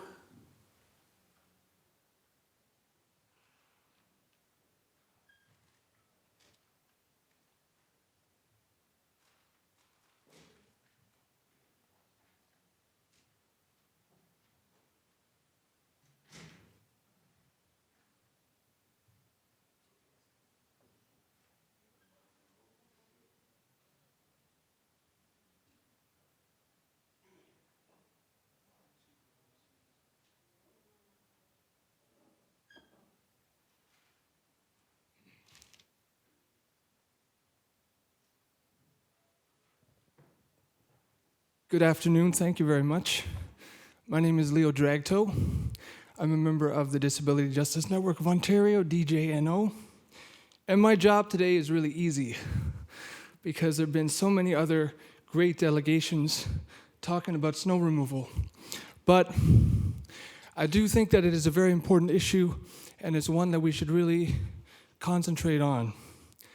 For most of us, who woke up this morning, we saw that there was quite a bit of snow on the ground. I wouldn't call it a major snow event, but even though it wasn't major, a lot of us had to deal with rethinking the day, trying to shovel, trying to think about how to get from point A to point B, and anytime it snows, things are a little bit slower and a little bit more difficult. For people with disabilities, these issues are exponentially multiplied every day that there happens to be snow events or trouble with snow in the city. I think that we have a lot to be proud of as Hamiltonians and as members of City Council. I think the city is on a really good trajectory. And I think one of the reasons it is because we are trying to focus on inclusion in this city. I think Hamilton is becoming a place where people are feeling more and more included every day. I think we're seeing people move here. We're seeing young families move here. We're seeing young business people move here. We have a thriving arts community. And all of this is very, very important because of the inclusion, because of the diversity, because of the different voices that we all share. And I think that the issue of accessibility is intertwined with inclusion. I think that if we think about inclusion, we also have to think about accessibility. We need to have open streets. We need to have open sidewalks so that all the members of our community are included in what's going on, because what's going on here is amazing and spectacular, and it can only get better if we focus on that. So I think, like I said, a lot of what I was going to say has already been touched on, but I would like to reiterate again that our streets need to be open, and we need to have city spaces that are inclusive and accessible. I think too, although it's not exactly comparable, if we look at the art crawl in Hamilton, and we look at what happens when we even designate a few days, and we open up our streets, and we offer people the chance to come and see Hamilton, and we offer Hamiltonians the chance to get more familiar with the city, we have huge financial benefit from that. So when we talk about accessibility, we're not talking about something that's exclusive to people with disabilities, and we're not talking about something that is just a special interest topic. We're talking about something that applies to all of us, and we're talking about something that has financial benefits in the long term. I realize that, there are costs involved with snow removal. It'd be silly to stand up here today and say that it's all sunshine and rainbows. It's not. But in the long term, we are really going to benefit, everyone, from a city that is accessible and open. So I would urge you in this budget to consider that and to have that top of mind, because I believe, and we've heard today from other delegations, that the benefits far, far, far outweigh the costs. Thank you. Thank you, Leo. I have a question from Councillor Wilson. Thank you very much for Welcome. being here. Thank you. You said you're a member of the DJNO. Yes. Sharing a lived experience is important for us to hear. And I will ask you respectfully if you feel comfortable sharing a day in the life. What did yesterday mean for you getting out in the city? Well, yesterday meant for me that I didn't go out. And I'm lucky I have a good family support network, and I'm able to take a day or two and not go out and not be right downtown or whatever. But yesterday was a day that I couldn't go out. And I'm sure I'm not the only one. I mean, we've heard from a lot of other delegations today, and they have similar stories. And so, yeah, it's a very important issue, and it's something that when you live with a disability, as I said, the obstacles are exponential. It's just you have no option. You can't go out. Thank you. Councillor Ferguson. Thank you. One more question, Leo. You're obviously quite an intelligent man, young man. Well, thank you. I started that rumor myself. Well, I just wanted to expand on it. And I like the way you were balanced in your presentation. You say that Hamilton is doing well. My only question to you, someone who clearly has a disability, as others do in this council chambers right now, we've seen a 60% increase in the last 3 years of the use of the DARTS program, which would assist the disabled to get to and from destinations, give door-to-door service. Do you use DARTS? No, I don't. How come? Well, I could actually talk to you for hours about my opinions of DARTS, and some of them are not very complimentary.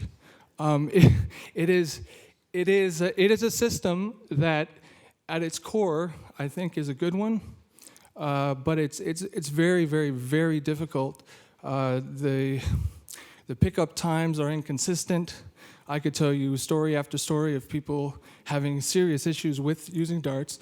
I personally am in a situation where I don't really, I have the option to take public transit when accessible, so I don't. Have you registered in DARTS to be a user? No. Okay. Is this, a person like yourself, is why we spend tens of millions of dollars every year to run a system to assist people with disabilities to give door-to-door service. But I guess you have your personal reasons why you don't use it. But I just wanted to let you know, through the last 3 budget years, we've seen a 20% increase in trips per year, every year. So it's a 60% increase to assist people to get door-to-door service at the same fare as you would pay on an HSR ride. That's incredibly positive. That's very good. Thank you. Okay, thank you.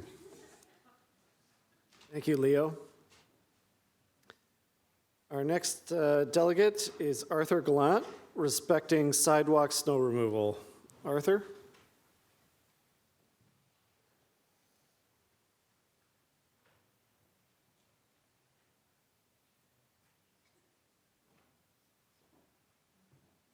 Good afternoon, council members. My name is Arthur Gallant, and using the definition under the Human Rights Code, I am a person with a disability.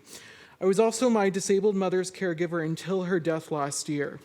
Excuse the shameless plug, but I am a participant in season 2 of the CBC television show You Can't Ask That, which attempts to normalize disabilities and people living with them.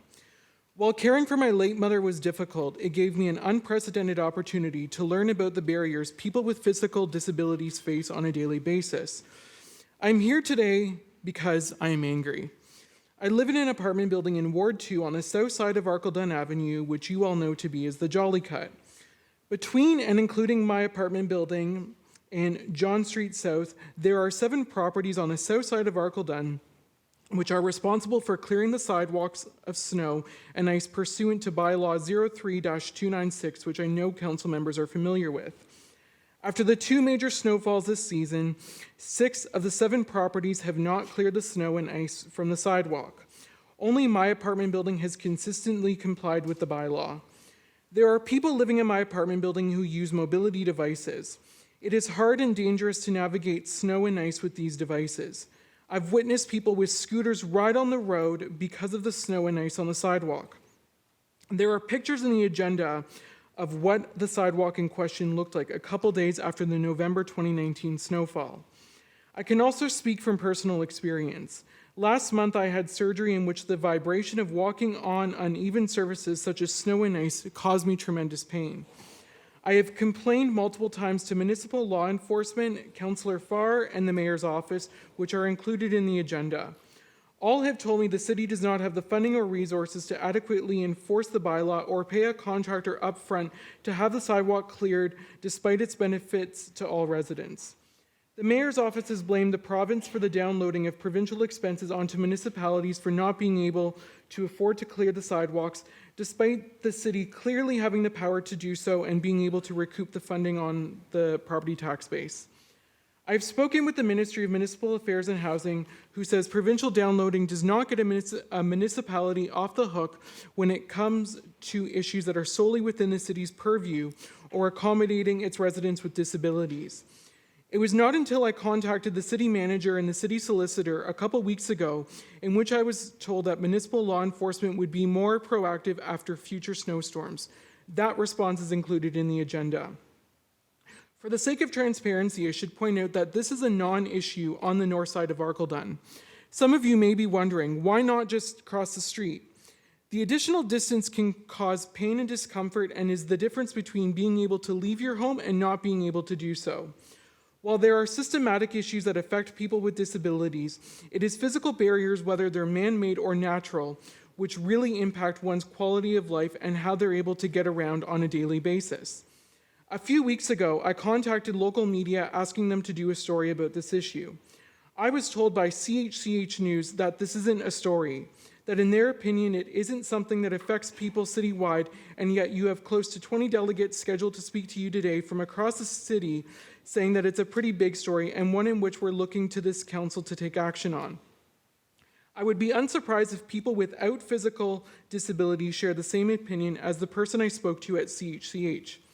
I guarantee their opinion would quickly change like mine did if they or a family member were faced with a disability that makes snow and ice-covered sidewalks difficult to navigate.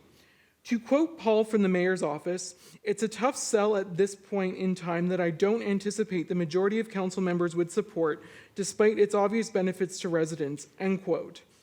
In closing, I look to this council to prove Paul wrong. There will always be financial or political reasons not to pay for citywide sidewalk snow clearing.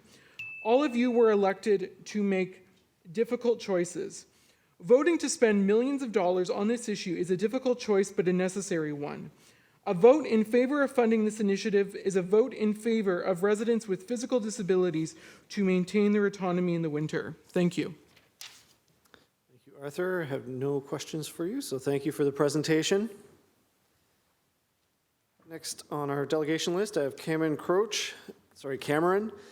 respecting report PW 19022A, sidewalk snow removal.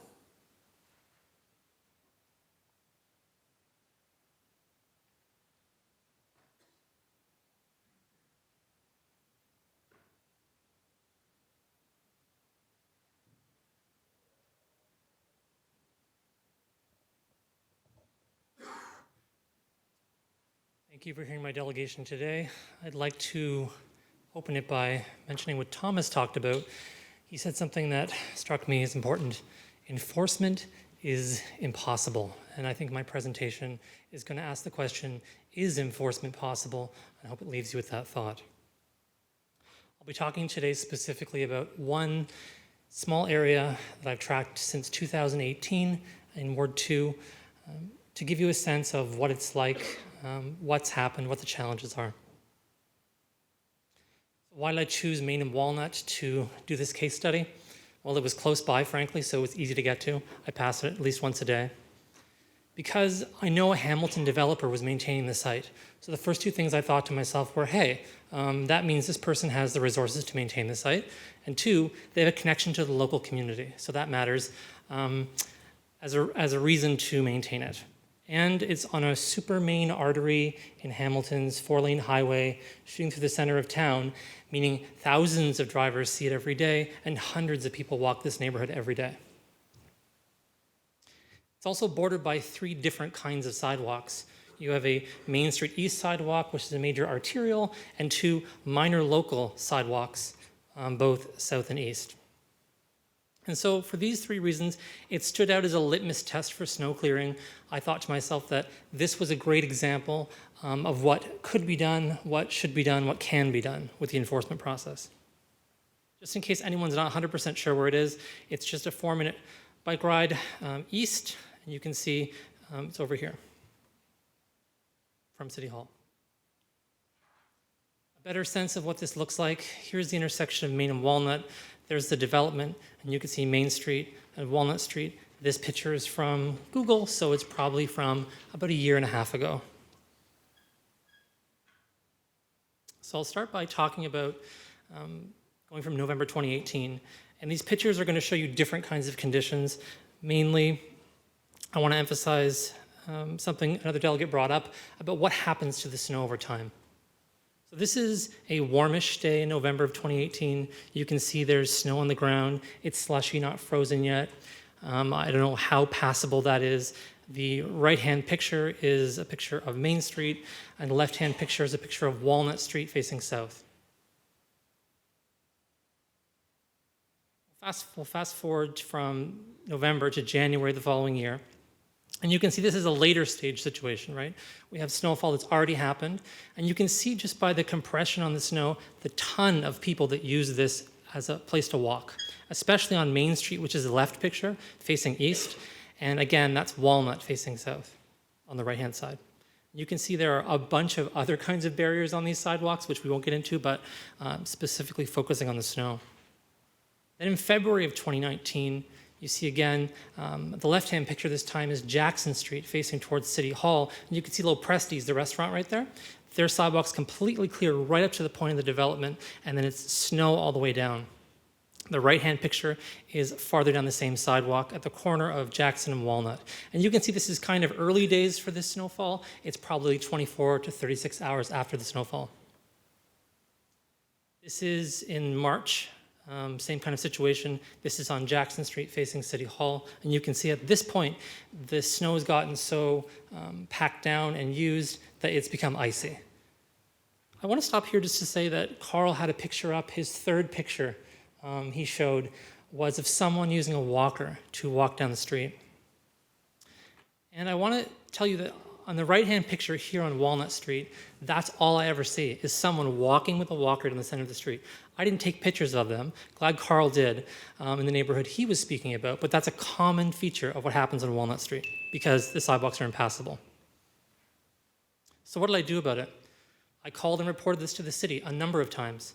I posted these photos publicly and tagged folks. And I also called the developer, spoke with their on-site supervisor numerous times, spoke to Darko Vranich. I spoke to their administrative assistants a number of times.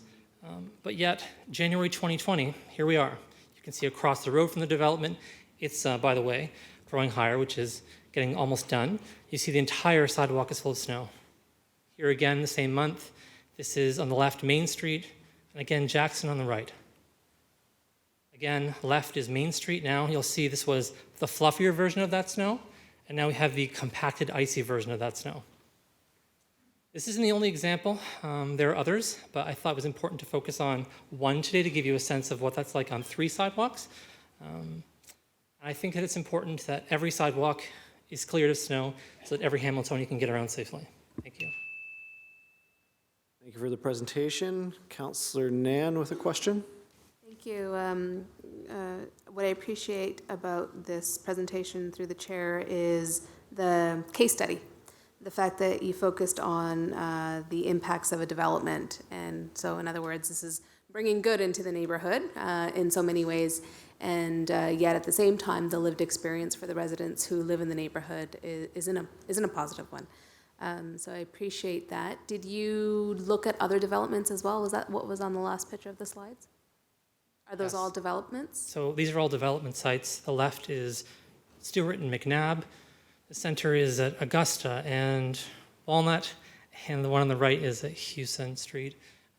These were all, I have just as many pictures of all of these. They're all in similar states of disrepair. And I think it's important to reflect on this idea that if these sites can't get maintained and enforcement doesn't work here, in places where resources exist, in places where it's clear we know that there's an issue, then where can enforcement work? So I think it's a question to ask. And if enforcement can't work, what can we proactively do as a city to make sure that sidewalks are just clear? Thank you, Cameron. No further questions on my agenda here, so thank you for the presentation, Cameron. Next, we have Violetta Nikolskaya. I'm sorry for that. You can correct me when you get to the podium. From the YWCA respecting the 2020 GIC budget meeting pertaining to the need for a GBA plus gender-based analysis plus analysis on the City of Hamilton's budget priorities. Good afternoon, Chair. My name is Violetta Nikolskaya, and I'm a senior analyst for YWCA Hamilton, which is the city's oldest and largest multi-service women's organization, having served in this community for over 130 years. YWCA Hamilton serves over 10,000 children and adults of all genders every year across Hamilton through our programming in over 30 sites. Trans and cisgender women, non-binary persons, and trans men experience the most oppression and violence in our community. Our services focus on all women and non-binary persons in an effort to provide equitable services in our community. We often appear in front of council to advocate for a just and equitable city for all residents. Gender equality is a right of citizens, and it serves as a utility when developing a budget and for the way it operationalizes the items within it. There's overwhelming evidence that gender equality boosts economic growth. It promotes the identification and intentional removal of barriers that impede access for almost and roughly 55% of population. It increases engagement and usership. It's hard to deny that it serves a social good. Applying a gender equity lens to the process of developing and operationalizing a budget is both good governance and results in an increased financial, physical, and social accessibility for its users. 11 months ago, City Council unanimously passed a motion to develop an action plan for the implementation of an equity, diversity, and inclusion EDI lens.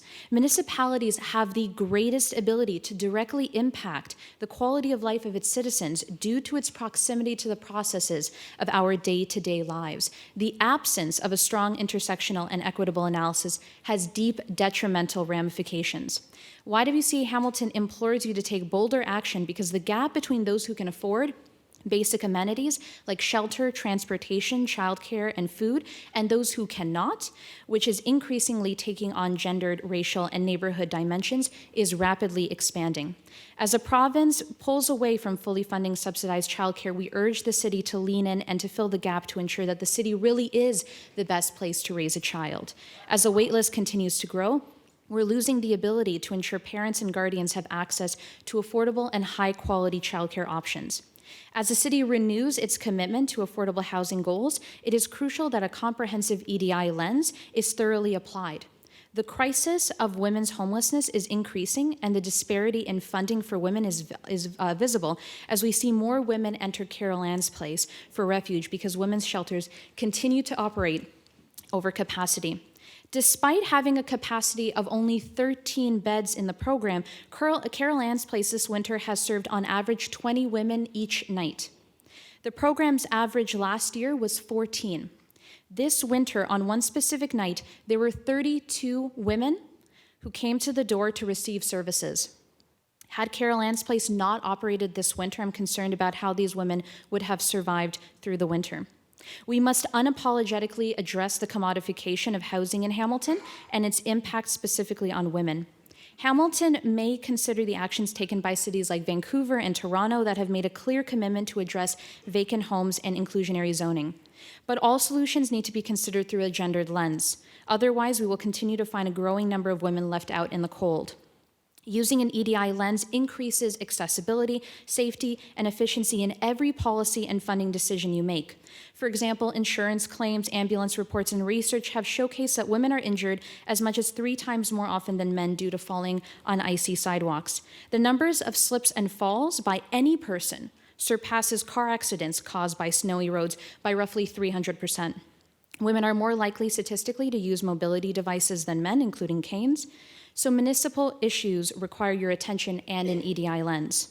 To quote Jasmine Ramsey Rezai, manager of advocacy for YWCA Toronto, life for Black, Indigenous, racialized, and newcomer women, women with disabilities, and senior women is harder than ever before. Business as usual is simply not sufficient. We urge you to critically examine your budget priorities and strategies, have tough conversations, and come up with principled solutions. The demand for public services is rising, and investment has not kept up, so cracks will continue to widen unless drastic action is taken. YWCA Hamilton urges you to critically evaluate your budget allocations and priorities with equity considerations in mind. Thank you for your time. Thank you, Violetta. I have a question from Councillor Wilson. Thank you, Violetta, for being here very much. I just want to get it right in my notes. The reference you made to the 300%, could you repeat that for me, please? Absolutely. So that's a reference acknowledging that the numbers of individuals that experience a slip and fall of any gender surpasses single-person accidents in a vehicle by over 300%. These are things that are evident in insurance claims, in ambulatory reports when ambulances do arrive at the scene, and in other such research across many different cities and countries that have very similar climate and snowy conditions as Hamilton. Thank you, Violetta. Have any further questions or questioners requesting? So thank you for the presentation.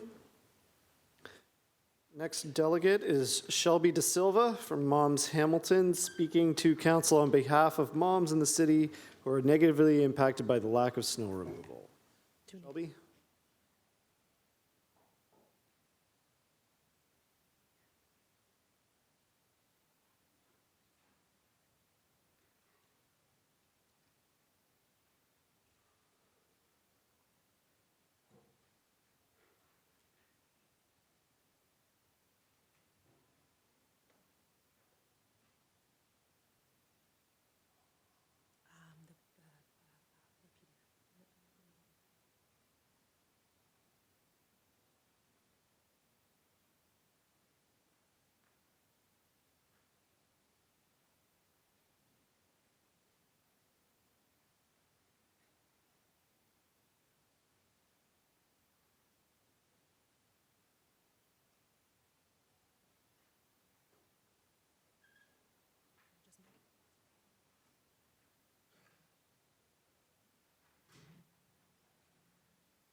Good afternoon, committee and council members. My name is Shelby De Silva.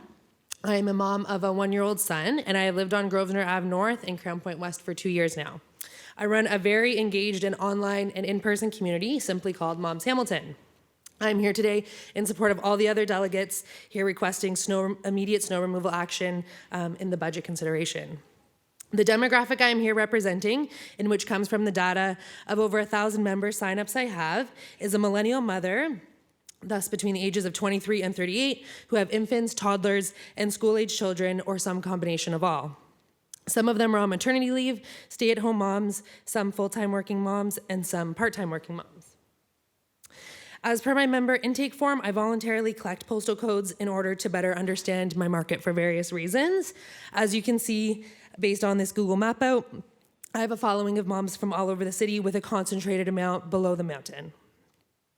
From my own interaction with the community at over 25 in-person events and online, I know that these moms are homeowners in the city and have moved here from the GTA in only the last 2 to 4 years.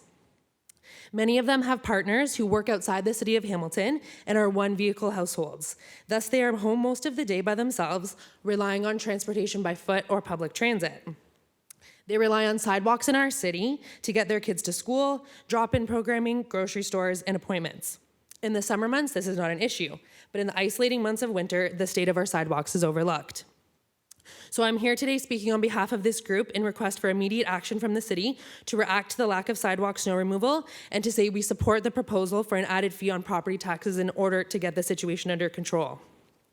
I would like now to share with you specific examples and reasons as to why unresponsible, which in my opinion is not within 24-hour snow removal on sidewalks, grossly impacts my community physically, emotionally, and financially. I also have examples of how automatic sidewalk snow removal for the city will benefit those in my community who can't remove their own snow. The following are screenshots of direct responses from members in my community on social media, and they have authorized for their names to be shared. So here on the left, Leanne of Hamilton Family Doula notes that due to the treacherous sidewalks, 1 year it cost her $2,500 in strollers due to them being damaged in the conditions. On the right, Ingrid Sky, a mom of 5, expressing her frustrations and how difficult it is to push a stroller through the conditions that ultimately result in her having to keep her son home from school. The next slide, on the right, Sarah is a pregnant mom expressing safety concerns about walking on the sidewalk and is in support of the proposal. On the right is Julia, a single mom, expressing concerns around the removal and how she can't get out to do it due to the nature of having 3 kids inside the house that she has to tend to all day.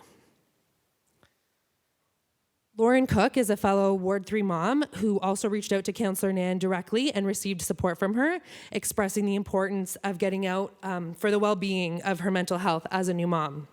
She also shared a story with Councillor Nan of a mom she knows personally who fell while wearing her baby, which is arguably a viable option, but also more dangerous in these conditions. Here are some photos on the right from Lauren Cook's sidewalk on Rothsay Ave, and also the photo on the far right here is from right across from Bernie Morelli Community Center on the corner of Balsam and Cannon, which is a frequented area by parents with strollers, also a block over from an elementary and high school. And I do want to say thank you for the recent crosswalk that has been installed, although we cannot get to it when it is blocked by snow. These are direct comments related to the difference moms in my community who are new to Hamilton notice compared to where they used to live with their families. I understand we don't like to compare Hamilton to Toronto, but the reality is there are many millennials and young families relocating from there to here who used to rely on public transit, bikes, and sidewalks to get places in a larger city. When attempting to maintain a similar lifestyle as promoted by the City of Hamilton, there are noticeable differences that impact them. Last but not least, I would like to share this example from a single mom, Melissa McDonald, who lives in Stony Creek, as her entire comment encompasses the reason I'm here today. She says, only about 20% of my neighbors shovel their driveways. This means that in order for me to walk my dog with my baby and not risk falling and breaking something that would render me unable to care for both, we stay inside. Walking is a huge part of my life. Not only do my dog and I rely on it for exercise, but to combat isolation in the winter months. It very much affects her well-being. In conclusion, I could stand up here all day with examples. I have lots and lots of them. This is not about pointing fingers at who and who doesn't remove their snow, just about what we face 48 hours after a snowstorm. Thank you. Thank you for the presentation, Shelby. I have a question from Councillor Nan. Yeah. Thank you, Shelby, for coming in this afternoon. I had a question for you about, you had mentioned that of the demographic that your organization is made up of, you mentioned over thousands of moms from across Hamilton, amazing map, and real cross-section. So you mentioned homeowners, single vehicle households, and that the parent, in your case, in your organizations, it's moms, right? So Typically, it's women, yeah. Relying on sidewalks to get around. Have they shared anything about what they're getting around for? I mean, just anything really, just to get out, to get to local drop-ins, programming. I mean, we rely on other city services such as the library, early on centers for our mental health, for our child's development. And when we can't easily get to those, or even to a friend's house a couple blocks over, it greatly impacts definitely the feeling of isolation. And that comes with being a new mom at home, amongst safety concerns and other things. I can recall very vividly through the chair that period of time from being an expectant mother to the first 2 years and being reliant on a network of support in the community in order for my own personal well-being, but also to support my child's early development. So whether it was, social time or developmental time, getting to those spaces was critical for me to fulfill my obligation to my child. And I see, and I'm hearing through your delegation that that's definitely not an individual case, that is kind of the way motherhood works today. Yeah, for sure. Okay. And you mentioned there was a slide and it went by really quickly. Yep. There was a pregnant mother who was speaking to the impact of sidewalk clearing specifically. Yeah, so she said that she feels unsafe. What did she? This is great. I would gladly pay $60 a year for safe sidewalks. I'm 8 months pregnant and scared to walk my dog around the block when there is snow. Residential houses with corner lots are the worst, which I think many can agree with. So I had different stories. A pregnant mother who her husband broke his arm, so at 8 months pregnant, she had to tend to her husband as well. Many stories. Yeah, and also pregnant women that are also pushing strollers, maybe have 1 or 2 children, and are pregnant with their second or third. So, Thank you for coming in this afternoon. yeah, thanks for having me. Question from Councillor Wilson. Thank you very much for being here. I really appreciate that. There's so much that you said Yeah. and the experience that I am very too familiar with. You touched on 2 things I'd just like to probe a little bit about, and it's frankly things that I think until really fairly recently that we didn't talk about when it comes to motherhood, because we still have a romantic version, a pristine version about motherhood, and you spoke about the role of isolation. Yeah. And I'm really happy when women and mothers talk about that, they name it, and that it's something that is can be a partner to motherhood and impacts your health as a mother, and therefore the impact of your house and your baby. Is it your experience that in your group, and you've got over, I think, 1,000, that is something that your members are willing to talk about, and what the role of the city is and its shape and form and things that impact that? Yeah, absolutely. And also, as other delegates mentioned, I think there's a great need that's met in the city in terms of free programming for families and children. But it doesn't change the fact that things can be isolating, and then not having access to those in the winter. We lived this vibe. I've been off for the last 17 months with my son. So we, come through this awesome summer being at Gage Park every day, being able to get to places, no problem, going on walks with friends, to as soon as the weather changes, the cold in the winter. And, it's not that to say when it's cold, you can't get out at all, but when the access just isn't safe, it's a whole different question. So yeah, I think to answer your question, mothers would definitely be open to sharing their experience. I have a lot that share them personally with me, and yeah. And I know, thank you, through you, Chair, that social media is not without its risks. However, it is as part of that isolation and that mental health, the ability, I think what we're showing is the ability to open up and talk about, I don't have to be the superwoman, and I don't have to be the super mother. There are things that get in my way and preclude me. So I really appreciate you coming here on behalf of your membership. Thank you. For mothers. It's really important for us to talk about these things. Thank you. And to your point too, social media can potentially be isolating or a form of community, but I truly believe, especially as new mothers, in person and being geographically connected is very, very important, because social media can be even more isolating, to your point. So yeah, thank you. Question from Mayor Eisenberger. Thank you, and thank you, Shelby, for your presentation. And I was intrigued by your kind of membership slide that showed folks that I think you characterized them, and I'm not criticizing. I'm just curious because I think that's a lot of members, and that's very Yeah, good, that's a lot. very good data for you and maybe even for us. You mentioned they were At a cost. No, I'm just kidding. largely GTA members. If that's all true, then we know why the price of housing is going up as Yeah. fast as it is in Hamilton. Yeah. But you mentioned they were all GTA, potentially GTA. I wouldn't say all. I would say from my own, like, I would say 1 in 3 have moved here, even in the last 0 to 2 years. Some, I do meet a few moms that grew up in Hamilton and lived here their whole lives, but a lot are new. Right. Yeah. And you mentioned there were, a lot, I mean, I'm not questioning your data. Yeah. I'm interested in it. I Yeah. think it's fascinating stuff. Single car users predominantly? You Yeah, mentioned? predominantly, especially as well because a lot of mothers, they, maybe came here, moved here on mat leave and going back to returning to their job in Toronto doesn't make financial sense for them and their family. So their partner takes that vehicle to get to their job outside of the city. And so a lot of them are on one income as well. So to afford 2 vehicles is. And I'm not sure if it's your website or your Eventbrite site. Yeah. Love You to Pizza, sounds like a great event. So. Yeah.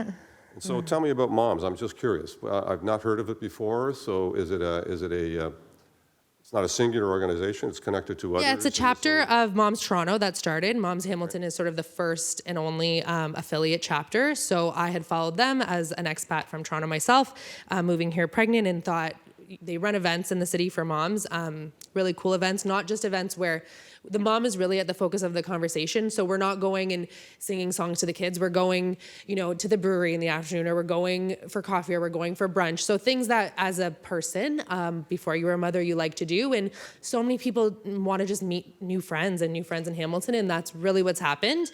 I feel like I live in a TV show. The amount of friends that I know in my neighborhood, it's honestly amazing. I'm in Ward 3, Ward 4 as well. Huge population on the mountain. Yeah. Well, great data and great opportunity for people to connect, for sure. You mentioned obviously you spent time in Toronto. Is it Toronto, or where are you from? I grew up in Niagara, but I spent 5 years in Toronto, and then we relocated back here. Yeah. Well, so just a quick comparison between Toronto and Hamilton in terms of snow clearing. You mentioned a couple of anecdotal mentions here about they used to run in Toronto all the time and they won't dare do it here. What does Toronto do that we're not doing? Well, they do have the mini bulldozer snowplows, I know, on all the main roads. So I think it was never even a concern because of that. There's so much pedestrian traffic, schools that, I don't believe the snow plow bulldozers were used on the side roads, or the main roads I think were prioritized in the first 24 hours and then until they eventually got to the side roads, especially bus routes. But Right. So main roads and bus routes would be a priority for Toronto. Yeah. I'm doing a little poll with the Big City Mayors Conference, and I've talked to a number of them, and they've all indicated that they're doing snow clearing on sidewalks, but I haven't gotten to them all. But Toronto, I'd forgotten to ask, so I'll double back with them. But thank you for that information. I appreciate that. Yeah. No further questions on my queue list. Oh, thank you for the presentation, Shelby. Thank you. Next delegation is Mike Wood from Acorn, respecting the 2020 operating budget.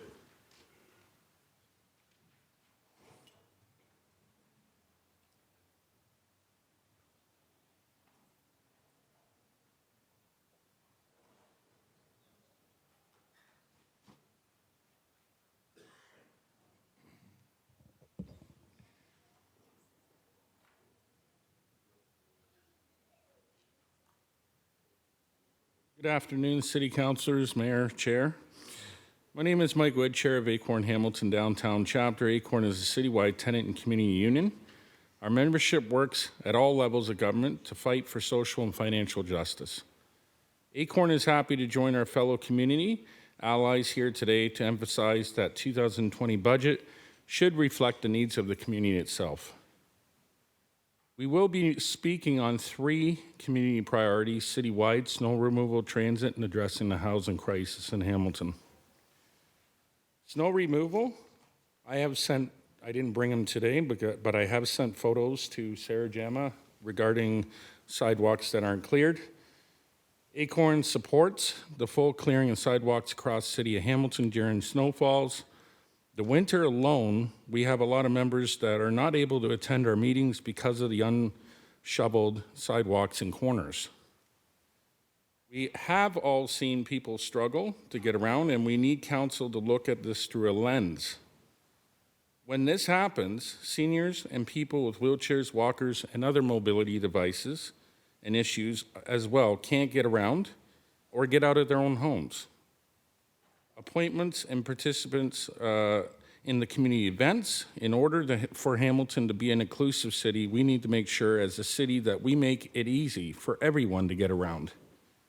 Accessibility is everything in our communities, for everyone. How can we call Hamilton a place to age and live successfully if we can't get out their front door or do everyday things? We stand strong on the issue and encourage the city of Hamilton to take the necessary measures to ensure that the city is accessible for everyone and inclusive. Transit. Acorn supports the proposed HSR 2020 budget, sorry.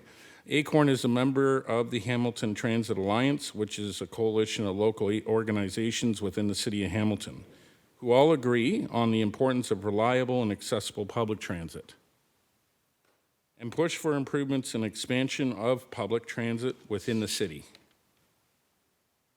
On the housing issues, Acorn has voiced our concerns before in regards to the condition of rentals and cost of rents today that continue to rise higher each year.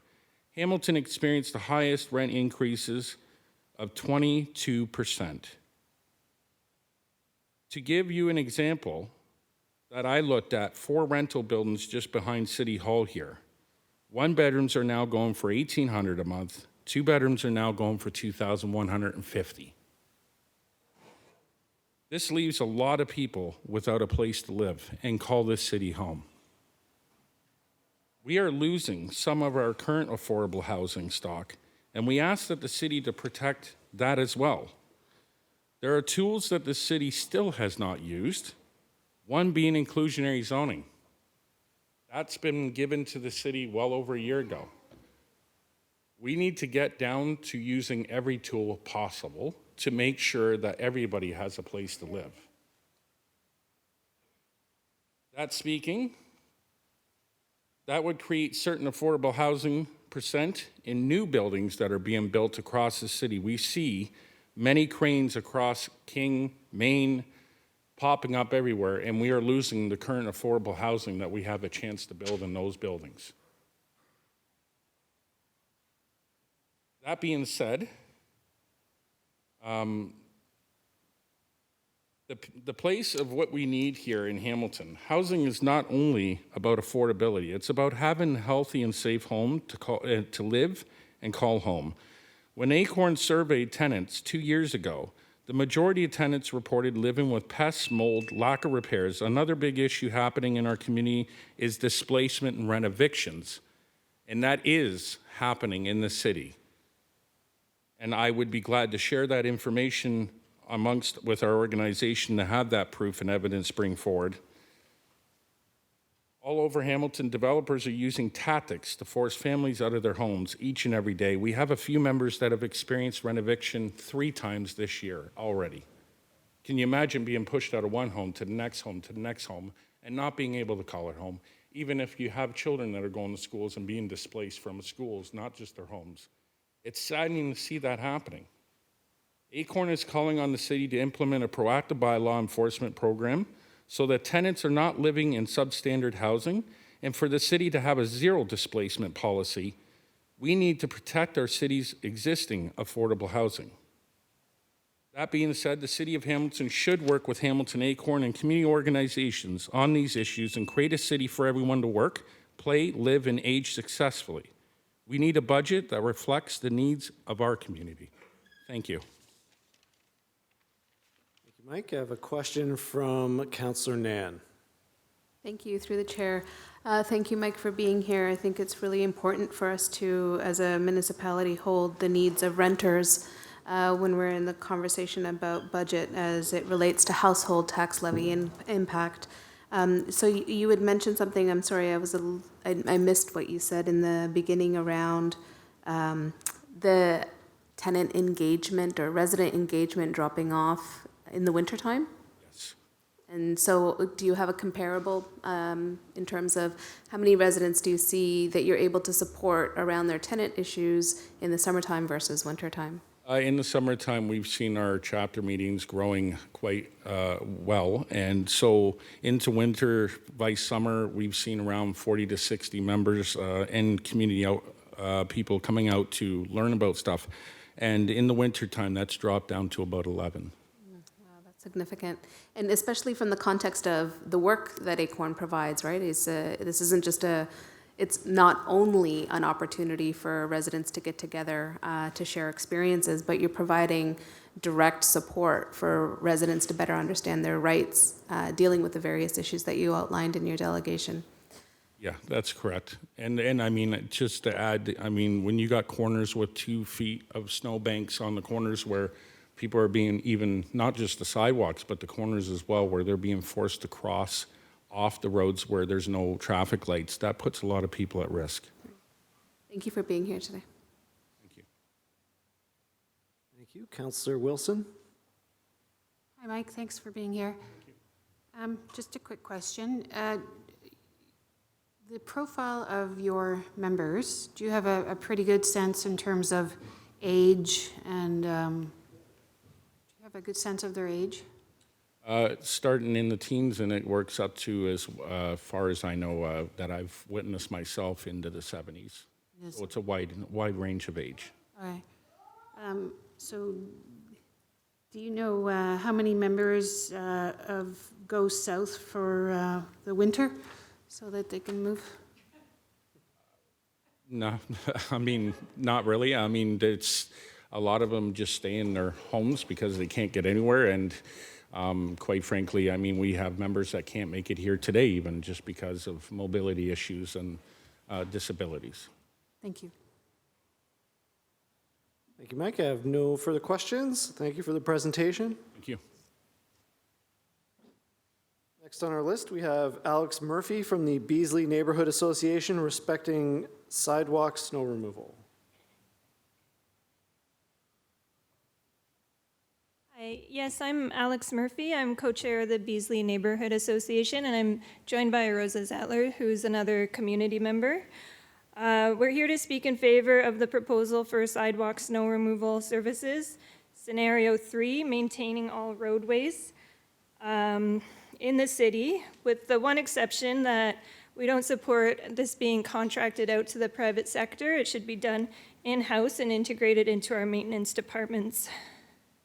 Like most Hamiltonians, the residents of Beasley are facing a variety of barriers to access because of the status quo and sidewalk clearing in Hamilton.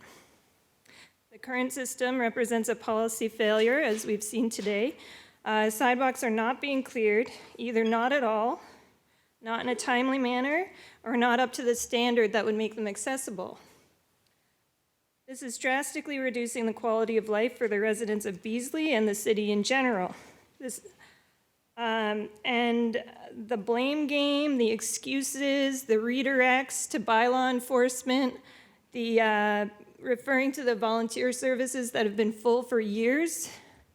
The Sidewalk Angel program has been full for years. People are turned away. So that's not acceptable. It's cold comfort. And that is what we've seen from council. That's been your response to date, is to just tell people to call bylaw. Well, we saw from Arthur what happens when you try to get bylaw to enforce this. It's ridiculous. So I'd like to invite, so we often hear that you're speaking about how it's the property owners and it really is a shame and that business owners should take better responsibility. I'd like to invite you to take responsibility, to consider your own responsibility to meet this basic and essential need for the residents of this city. It is your responsibility to meet the requirements of the AODA. It's your responsibility to fit your equity, diversity, and inclusion framework. And it's your responsibility to meet your commitment of the city's purported vision, which is to be the best place to raise a child and age successfully. So I invite you to take this vision seriously and recognize that in snowy and icy conditions, the statement is a joke for people with mobility needs, for the elderly, and for everyone who wants to live in an equitable and accessible community. It shouldn't have to affect you as an individual for you to care about this. And yeah, I'd just like to emphasize the point that I think you already know all of this. Like, I appreciate all the delegations and the submissions, but I think it's very obvious to everyone who lives in the city. And while we're talking about budgets, I'd like you to stop allowing 5-ton industrial trucks through our neighborhoods, past our elementary schools. And I've noticed you can find money for consultants to tell you whether or not that's wrong and to fix the roads after the trucks destroy them. But there's no money to clear sidewalks for your own residents. My name is Rosa Zettler, and I am also speaking on behalf of Hamilton District Labor Council Young Workers. As young workers, many of us walk or take transit to work or school where safe sidewalks would reduce falls and trips. Moreover, some of us face mobility barriers that require safe sidewalks. We believe that all workers would benefit from clear and accessible sidewalks, and that this should be a priority for the City of Hamilton. Accessible sidewalks disproportionately affect the elderly, people with strollers, and those who face permanent and temporary mobility barriers. Plowed sidewalks should be considered a necessary service. Everyone deserves access to safe and clear sidewalks. As it stands, Hamilton plows an estimated 397 kilometers of 2,445. As in scenario 3, this should be expanded to cover all our sidewalks. Major other cities have already taken the initiative to clear sidewalks, including Winnipeg, Ottawa, Montreal, Quebec City, and Fredericton. Winnipeg spends an estimated $7 per household per year clearing their sidewalks. They clear priority zones first, but aim to get all sidewalks clear within 36 hours. Many other cities, such as Collingwood, aim to clear within 24 hours. Hamilton should clear sidewalks, starting with high priority areas, and this work should not be contracted out. On the flip side, there is a high social cost of not plowing sidewalks, where many may be forced to stay indoors or struggle in unsafe situations. We have already seen from many previous delegations that the current system is not working. HDLC Young Workers hopes that the City of Hamilton will take the opportunity to create accessible and safe sidewalks for all those in Hamilton. As young workers that fight for accessibility in our workplace, we similarly believe that accessibility of our sidewalks should not be up for debate. Plowing our sidewalks is well worth the relatively low cost. Thank you. I have no queue for questions, so thank you for the presentation. Next, we have Ian Borsk from Environment Hamilton, respecting the 2020 operating budget.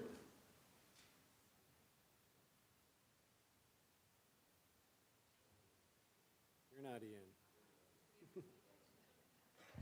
Thank you, through you, Mr. Chair and members of the committee. Thank you for the opportunity. I am not Ian Borsick. Ian is at home sick this afternoon, so I'm pinch hitting for him today. My name is Linda Lukasik. As you know, I'm the Executive Director at Environment Hamilton, and I'm just here today to very briefly share some comments from us on the 2020 budget. But I really wanted to start today, maybe, I think just to share some reflections that I know we've been having at the office, and I know others in the community have been thinking about. And I just want to plant the seed of an idea and maybe hope that you'll think about this for next year. It emerged a little bit with people wanting to come and speak to council about the snow clearing issue, and I got some conversations going around how the city consults with the public at budget time. So I just want to suggest that maybe for 2021, you do some reconsidering on how this happens. I think for all of us, it's really frustrating when we know the budget process is a long process. It takes about 4+ months by the time it's done. It's an important process. And I think there's a level of frustration when our only opportunity to speak to all of you about it is this one designated day. So I'll give you my advice on what I think should happen. Take it or leave it. Feels like there's a need when, say, for instance, Transit Day. You know, I know that's an issue that we follow very closely as Environment Hamilton. It would be really wonderful if on that day, there's an opportunity for us to make our comments known to you so that you're thinking about community concerns at the same time that you're hearing information from staff and you're all sharing your perspectives. And I think that holds true for so many issues that others in the community are working on and care about. I think there's still value in a session like this today because I know that not everyone can be here during daytime hours. And I think there are also Hamiltonians who probably want to give you very general comments on the budget. So I'm not suggesting that you eliminate this session. I think it's important to have something, especially after working hours for people. But you just suggest that maybe you consider adding more along the way. So I'm just going to very quickly comment on several issues. You know that I'm here to tell you that we really urge you to support the 2020 HSR budget that's been proposed. We think that's critically important. If you're looking at issues through a climate lens, we need to keep on investing in the system. And we know that right now, transportation is a growing source of greenhouse gas emissions. So you need a reliable, efficient system, as you've heard from your staff at the HSR who are doing so much hard work. So we urge you to support what's before you for that system this year. And then I'm also here to support the call that you've heard for citywide sidewalk clearing. And for us, this is really a mobility justice issue for everyone in this city. We're really trying to promote active transportation. And you've heard from so many others today who, for them, it's a matter of being able to get to work or not, or being able to get out into the community or not. So really, really strongly support the call for the sidewalk clearing across the city in the wintertime. We think that's really important too. So those are my comments. Thank you very much for the opportunity. Thank you, Linda. I have no questions in the queue, so thank you for the presentation. Next, we have Jason B. Harrell, respecting sidewalk snow removal.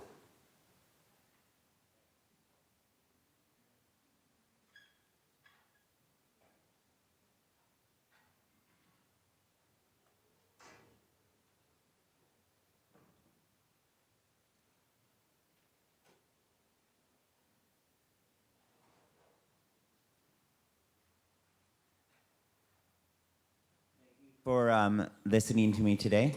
I am new to Hamilton, so you have to excuse my informalities. I am Jason Behariel. I'm 40 years young, and this summer I started a new chapter of my life. I am a first-year radio student at Mohawk College. I had been living in Northern Ontario with my family for the last 8 years after a diagnosis that required me to use a wheelchair. I have been using a wheelchair ever since. Moving here represents a new chapter in my life. I would like to have one day a talk radio show or a podcast. I have lots of new ideas, and I think that I would be successful at that. This is the first time for me to live on my own since my diagnosis, and I think it's very liberating for me. Just 5 years ago, I really didn't know what the future had in store for me.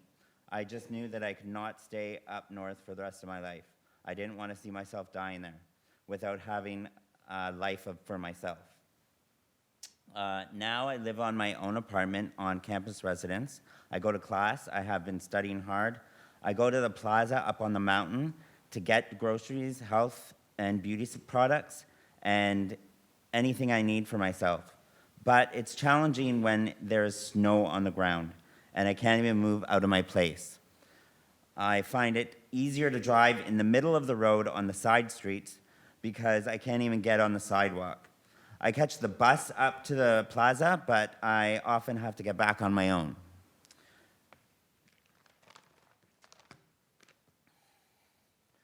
I have been lucky this year because we haven't had too much snow, although it did snow on Remembrance Day, so that was kind of a weird thing. But on clear days, I can go to the gym, I can go to the store, and I can go to class. Mohawk College has made it easy on the snow days and keeps the area clean around campus. But I won't be living on campus forever. I like Hamilton and plan on moving into the city soon. If the city clears sidewalks, it will mean I can actually go outside. There have been moments when I have gotten stuck. Once, when I was on my way to a doctor's appointment and my tire slid into a ditch. I couldn't get out. Luckily, someone in a car stopped out of the blue and helped me out. But I'm always worried about if there's not going to be a time that's going to be available. I have my name in Hamilton Housing on the waiting list, and I plan on becoming a longtime resident here. I would like to have the quality of life that others have, and I hope City Council will approve the snow removal budget item for next year. And thank you for your time. Thank you for the presentation, Jason. Yep. I have a question from Councillor Nan. Thank you, Jason, over here for Ward 3, hey. for coming in this evening. And through the chair, I just wanted to say that I appreciate your narrative and your story in placing Hamilton as a place of possibility and future for your life. Yeah. I think it's really important in this struggle, this challenging time when we're trying to make the right decision on behalf of all of the needs of our residents. And sometimes, you know, we receive a lot of negative feedback about the choices that we make as a council, and sometimes we receive a lot of positive feedback. But I think often that sense of possibility and future doesn't get articulated very clearly. So the question for me, because I have to ask you a question, apparently I can't just make a comment and thank you for being here, is can you describe a little bit more about the possibility that Hamilton represents for you? Well, I do have my name in the waiting list for housing, so I am hopeful for that. I do think that with my radio program, they've been showing me a lot of radio stations. We've been going on tours, and I think that I could possibly get a, sort of like a co-op placement during the summer, and then eventually maybe even get a job at one of the places. My goal is to have my own podcast, so I mean, there are a lot of businesses that offer that option too, so I would be looking towards that as well. But I think that this city is a lot easier to get around and a lot more possibilities than where I lived in, I'm from Sault Ste. Marie, so the snow removal is, basically in the winter I have to stay inside. So I'm not even allowed, I couldn't even get outside. So like here it's good, but I mean, I did have to go in the middle of the road to get home one day, and it was kind of like wondering if I'm going to get hit by a car or not, but yeah. Thank you so much for coming in today. Thanks. Thank you, Jason. Okay, thank you. Our next speaker is Michelle, I'm going to guess Shu or she. You can correct me when you get to the mic. It's the, from the Disability Justice Network of Ontario, respecting the snow removal.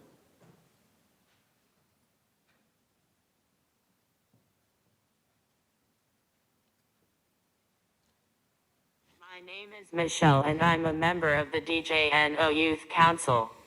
I'm using text-to-speech for this address because I often have difficulty with reliable verbal speech. I'm here to say that Hamilton needs to implement Scenario 3, a snow clearing program that covers the whole city. Hamilton's vision is, supposedly, to be the best place to raise a child and age successfully.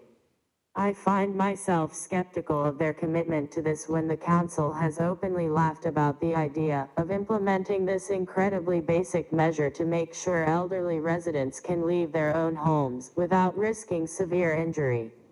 It should be absolutely unconscionable to any of you that there are people in this city who, every winter, need to choose between potentially coming to serious harm, even death, or just not going out at all. I want to be clear that that isn't an exaggeration. In 2014, a resident in Washington, D.C. named Joseph Brown died after being hit by a car while walking on the road because he couldn't use a snowy sidewalk. People who use mobility devices have already told you how this impacts them. Not being able to safely go out or getting stuck in the snow when someone does can mean missing out on all kinds of important commitments, whether that be work, school, doctor's appointments, basic much needed tasks like grocery, shopping, or spending times with friends and family outside the home. And I want to take a moment to add here that yes, to the councillor who asked why the McMaster Student Union is taking a stance on this issue, disabled students do in fact exist. Hamilton City Council needs to demonstrate that they care about the safety and well-being of residents, all their residents. Clearing the snow from sidewalks city-wide is such a simple measure that will make a huge difference in the daily lives of so many people. Please choose to go forward with scenario 3. Thank you, Michelle. I have no questions, so thank you for the presentation. Next, we have Barry Conway from CUPE 5167, Respecting Living Wage.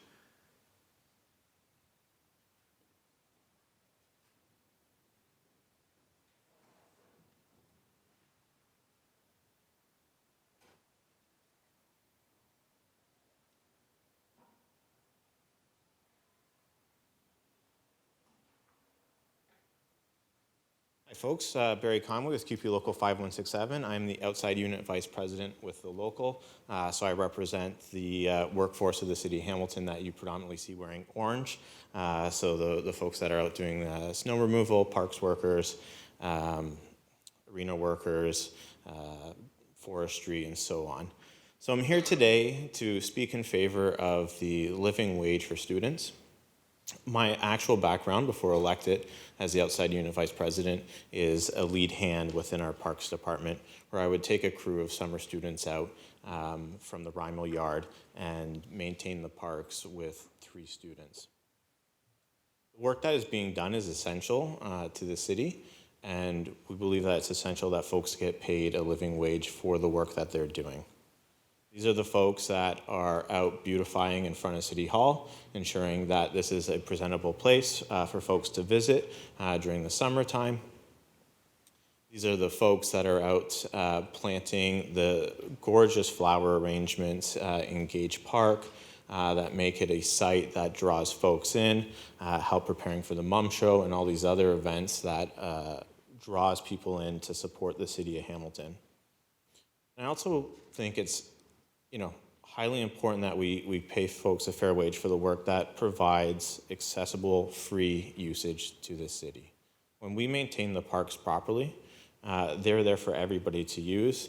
They don't discriminate.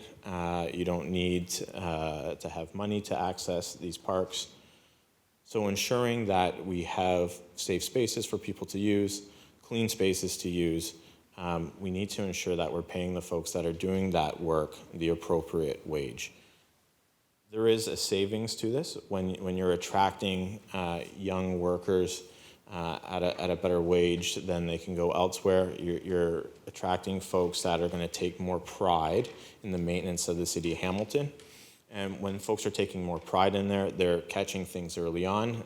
This is saving us from receiving complaints from the public, which go to Hansen reports, or potentially catching different things that aren't part of the regular job, but they're in those parks continuously that could lead to prevention of lawsuits against the city. I think there is a cost return for this. It should also be stated too that we went out this past summer talking with numerous students, and the realities are these folks, although they're working 40 hours a week with the city of Hamilton, they're not earning enough to actually cover the cost of tuition.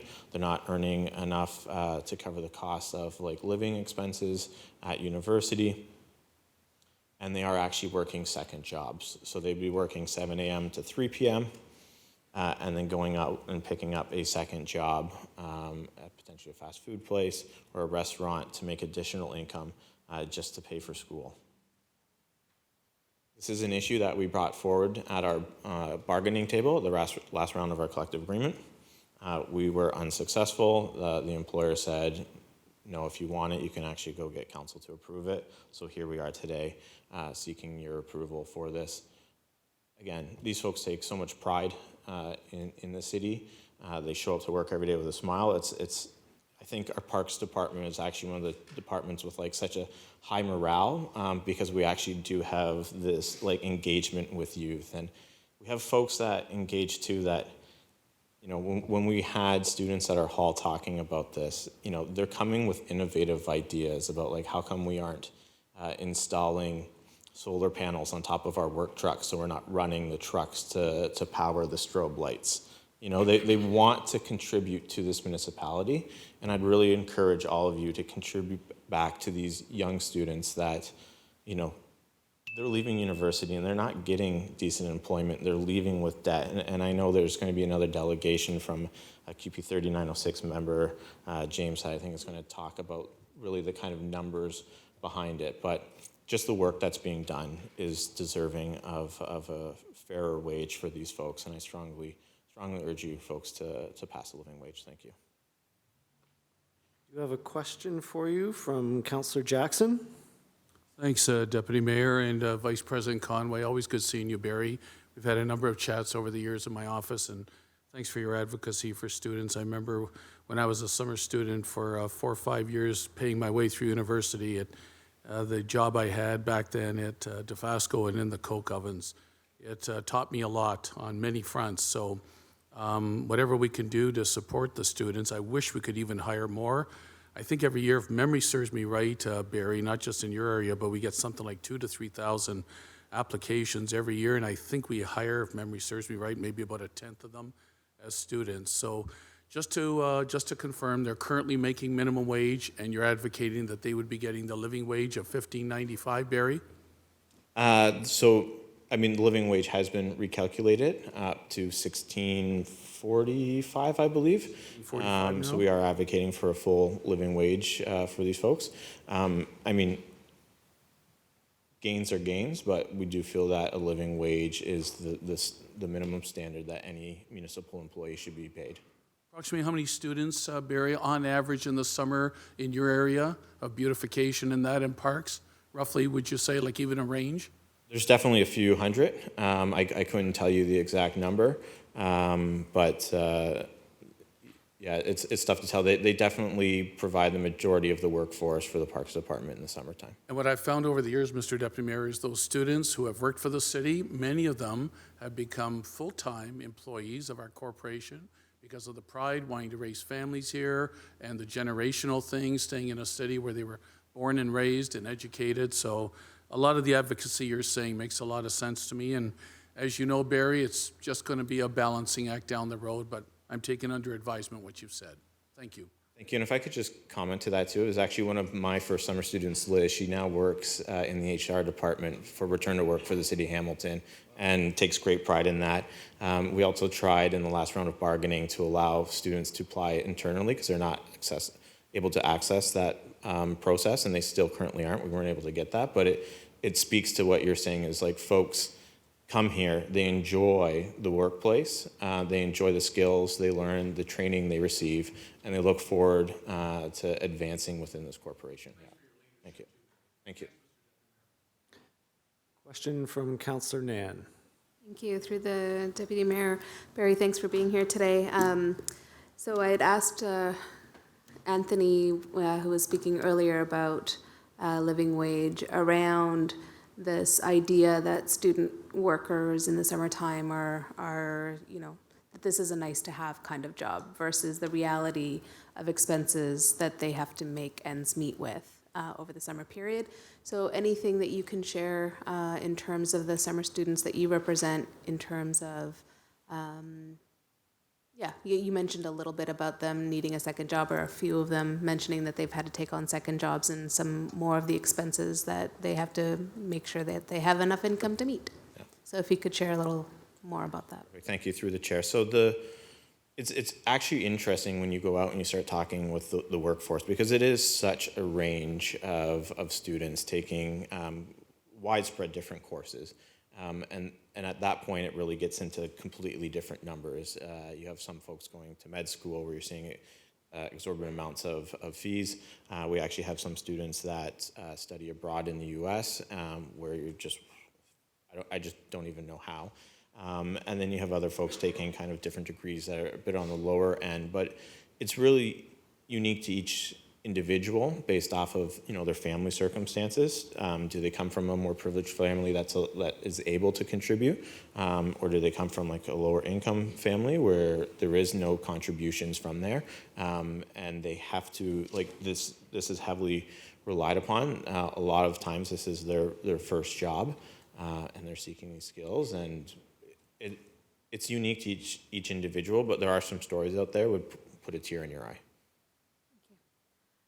Thank you, Barry, for being here. One of the comments that you made that I'll be definitely considering is that the concept of these summer jobs as being an idea for, or being an opportunity for us to think about retaining pride-filled workers who take a lot of pride in their work. So whether they return every summer or that they move on to permanent jobs, as Councillor Jackson had mentioned.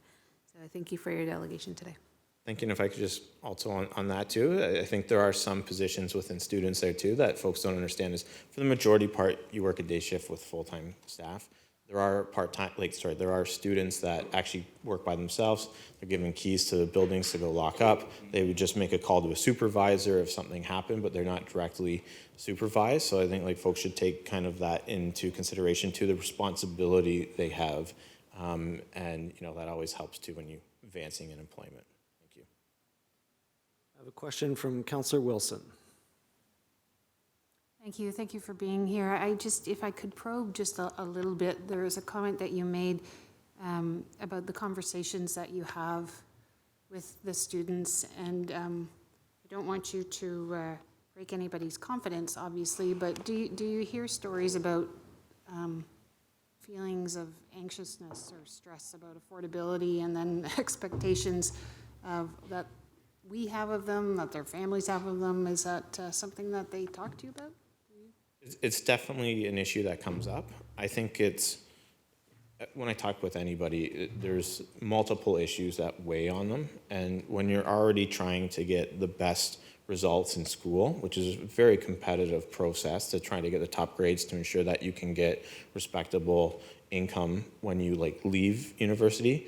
And then when you have the added weight of not having financial support from your family, just the tuition, and that's in the back of your mind that you're going to work all summer and you're not even going to cover your full tuition, that now you still have to go potentially seek that additional job through the summertime, as well as maintain that additional second job throughout your schooling to help pay for things. So the level of anxiety is there with folks that are trying to balance this competitiveness of education and receiving those high marks, making sure they have the time to put in appropriately for the papers, so on and so forth, while trying to balance a work life. It's a lot for folks.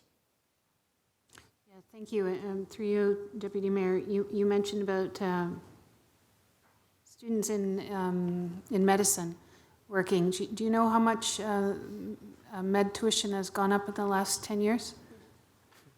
I don't. I'm hoping that we'll get some more information from James from 3906. I think 42%. I believe that. Do you know how much tuition has gone up if you're pursuing a life science degree in the last 10 years? I do not. 42.9%. So I think they're probably a little anxious for a reason. Thank you. Thank you. Thank you. I have no further questions for you, so thank you for the presentation, Barry. Thank you, folks. Our next speaker is Margie Gould from the Disability Justice Network of Ontario. Margie?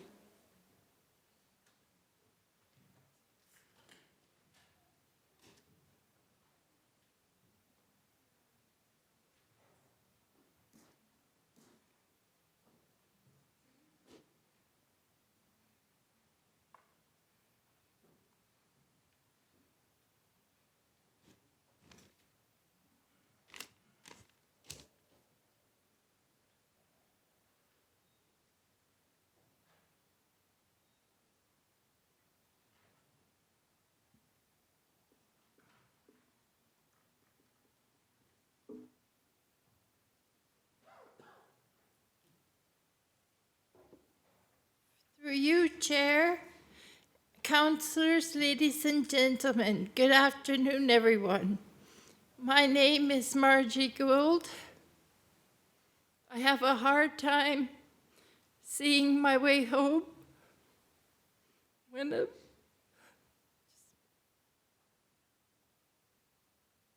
a blizzard hits Hamilton. I live on Victoria Street North. Many seniors own homes in the area. They are mainly too infirm to shovel their own sidewalks, much less where the snowplows dump snow. I have to play chicken with the oncoming cars for a safe way home. Once in a while, I can use the truck lane. Still, it is rarely empty. It's not all doom and gloom. Once in a long while, a bobcat comes along and clears our sidewalks on Victoria.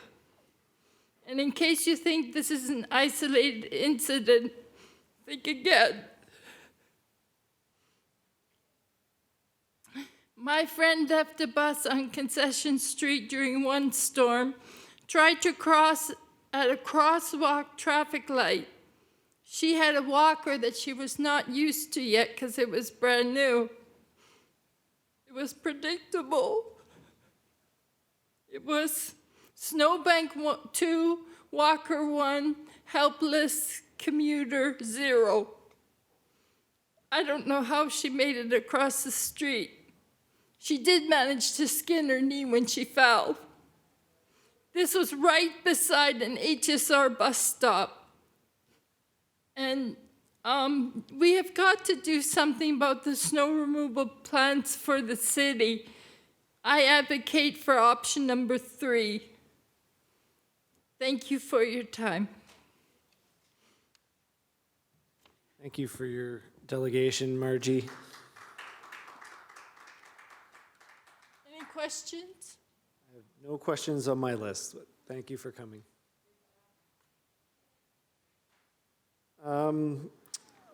Next, we have Janice Folk-Dawson, which has been withdrawn, and Bobby Burnett, which has been withdrawn. Terry Wallace, which I believe is a video, Madam Clerk. Yes, through you, Mr. Deputy Mayor. Unfortunately, Terry is currently in St. Peter's Hospital, so a video has been sent.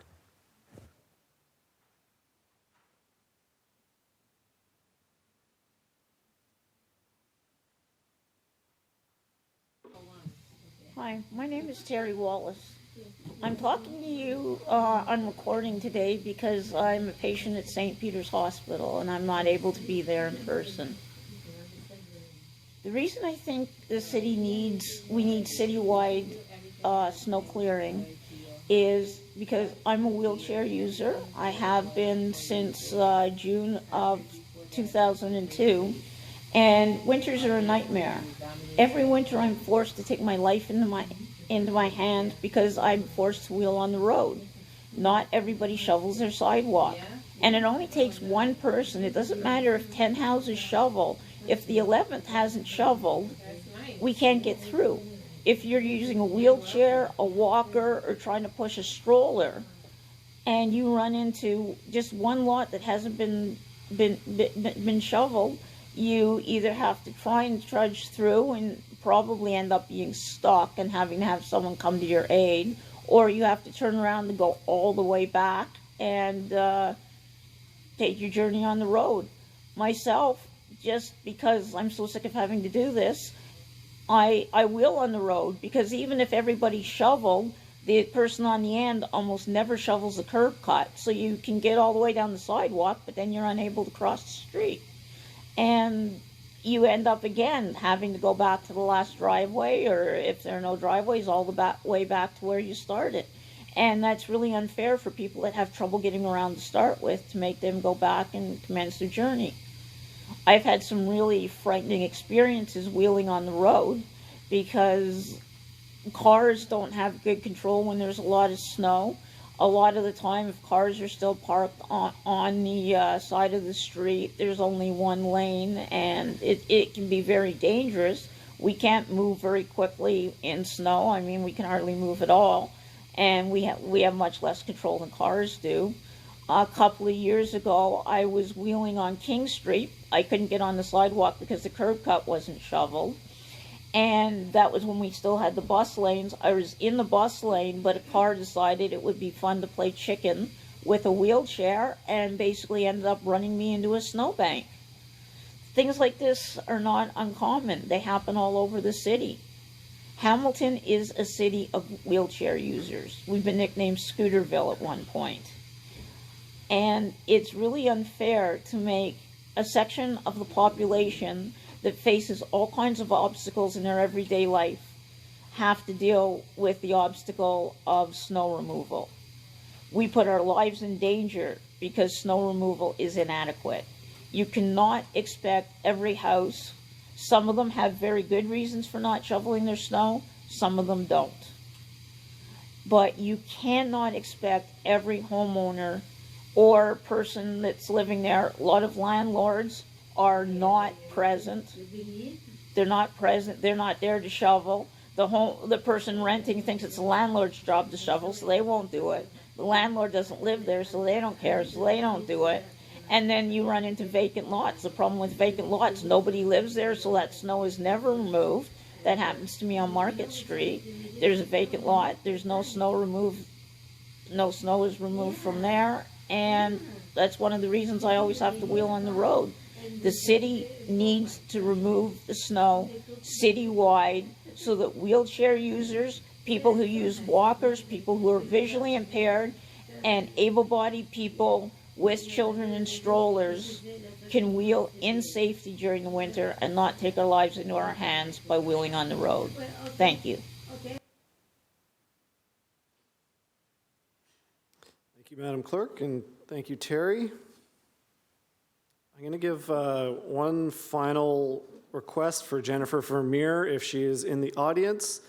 Third and final time I'm going to call that. Not seeing her here.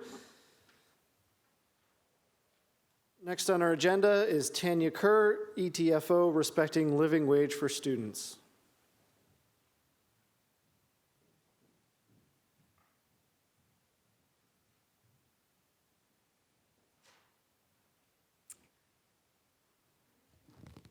I think it seemed like it was a pretty good mic. So are we on Robert's Rules? Can I reference a previous speaker? A previous speaker sort of spoke on this topic, and I'm here to ask you to consider budgeting for a living wage for students as well. But I'm going to ask you to think about it sort of from a different perspective. I stand here as a teacher, an elementary teacher and a secondary teacher, and I've taught in a variety of geographical regions for a couple different boards. So I've seen a wide variety of needs and lifestyles. And so I'm also a unionized worker, so this is something that's near and dear to my heart. And I've sat on the 15 and Fair committee as well. So you may hear me reference students in general. I think this is a great starting place for college and university students to be earning a living wage. And I think, I'd like to move towards all students having a living wage because poverty is a real issue for students. I'm a teacher, so my job is to teach, but I also have a responsibility for the well-being of my students as well. I also feel a responsibility to be an advocate for students and to be their voice. I've seen firsthand how education can level the playing field for children and students. Academic success can make a child feel worthwhile. It can boost the confidence of a young adult. It can bestow social status and mitigate lower socioeconomic stigma. So why is this important? Society tells students that if they get an education, they will have a good shot at a good life. Imagine how disheartening it is for students who work very hard to achieve their goals, that they set for themselves an academic standard that is supposed to be their passport to a better life, only to find out that they will not be able to afford to go to college and university because they can't support themselves while they're in school due to a lack of money. Some students find themselves in situations where they can't even afford to continue to attend high school. My sister's friend was a prime example of that. She came to live with my family when she was 16 so that she could afford to finish high school. If my parents had not allowed her to live with us for free, she would not have been able to graduate from high school, and then she would not have been able to go to a post-secondary education. A living wage for students would mitigate these kinds of problems in a number of ways. It would help to allow students to be able to afford to remain enrolled in post-secondary education. Students would be motivated to succeed in school. It would mitigate feelings of hopelessness. If they think they can afford to attend post-secondary, they can focus on school. And that means less focus on less healthy things.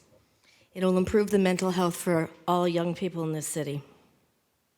Students would not have to resort to other means of supporting themselves in a street subculture market, for example.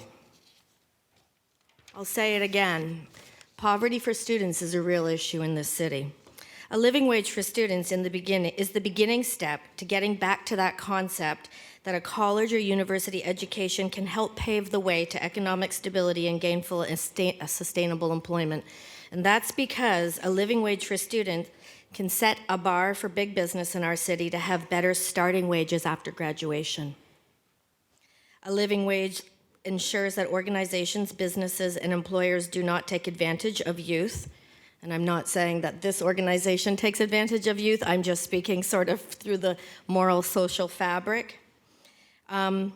Youth often are exploited in their labors. Setting a living wage would make sure that didn't happen, because we know that equal pay for equal work is really, it's like a basic premise for human rights, right? That's what it's built on.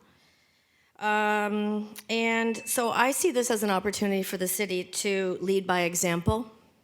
They could create a reputation as a supportive place where students can thrive.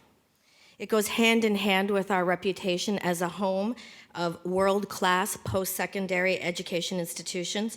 I would argue, as other people have, that it would create retention in our city.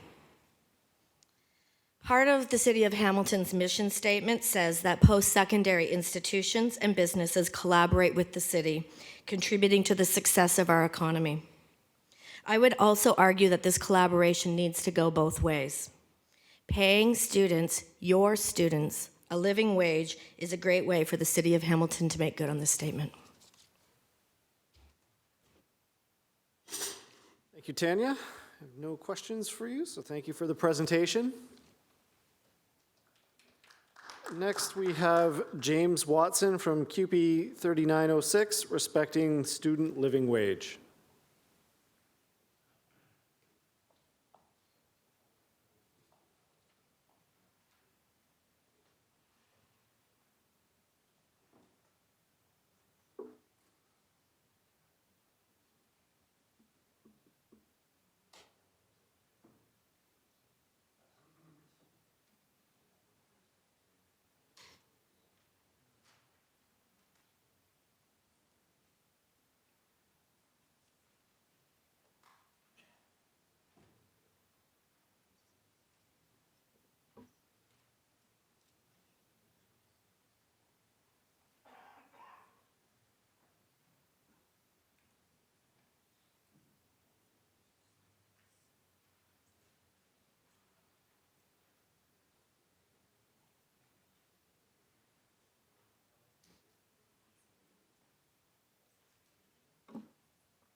Got your masters on there, that'd be.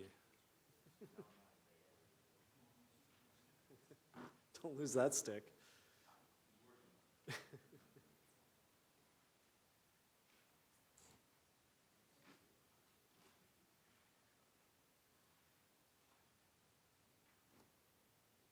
Madam Clerk is still just distributing your presentation there, so just give her a few more moments.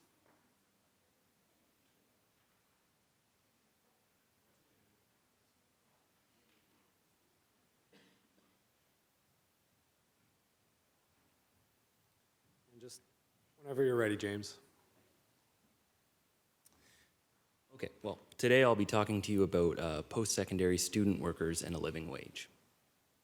So by way of introduction, there are some relevant facts that pertain to the scope of the problem I'll be talking about today.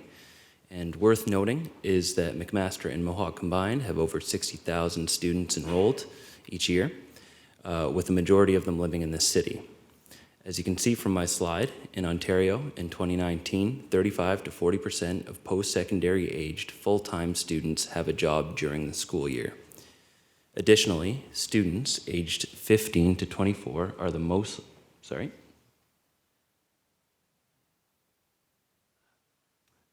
likely to be employed in low-wage work, largely due to the nature of their part-time work, their concentration in sectors such as retail and accommodation and food services. Here I have a visual breakdown of the equation that I'll start with, which is student expenditures. As you can see from the graphic on the right, the two highest areas of expenditures, rent and tuition, account for approximately 74% or $14,500 of costs for post-secondary students each year. Using these figures, the average yearly rent would be around $7,800 or $650 a month. I know that sounds cheap, but that tends to be because post-secondary students live in typically houses of 3 to 4, and so the rent is split 4 ways, sometimes 5 ways. These figures from 2017 show that, on average, a student would have to work 11.5 hours a week of minimum wage work, for a full-time student that is, to pay the monthly average rent. That's while they're a full-time student. It would take an average of 20 hours a week of minimum wage work year-round to cover the monthly costs of rent and tuition in addition to the time required of being a full-time student. Next comes student incomes. Assuming minimum wage work, this scenario shown here is based on a student worker having to earn $19,500 a year in order to fully pay for the average cost of living for a post-secondary student. For most students, this would require working full-time for 4 months during the summer and part-time during the school year. If a student worker were to work 40 hours a week at $14 an hour for the summer months and 10 hours a week during the school year, their total yearly earnings of $13,440 would leave them $6,060 short of the $19,500 needed. However, if they were to earn slightly higher than the minimum wage, they would significantly benefit. For the equivalent yearly calculations at $15, they would earn an additional approximately $1,000 before taxes and deductions, which would be equivalent to about 9 months of the average price of groceries for post-secondary students. With a wage of $16.85, they could cover groceries for an entire year. And this is the type of scale that we're talking about when we talk about precariously employed, low-wage workers, and especially students. $1.85 wage increase could mean a year of groceries. So because of the gap, the fiscal gap between what students earn and what they expend, there has been a tendency towards growing student debt. The undervaluing of student worker labor and high costs of living for students in post-secondary education has created a massive and, quite frankly, unsustainable debt bubble. And here we have the average level of debt by each year of study. Tuition fees at Canadian universities have increased 3 times the rate of inflation since 1990. In the same period, average student debt has grown 40%, while the average real wages have stagnated. Higher student debt levels are associated with lower levels of small business formation, lower home ownership for young people, delaying of marriage and starting a family, lower levels of saving and retirement, lower levels of consumption and demand, and labor market skills mismatches or underemployment.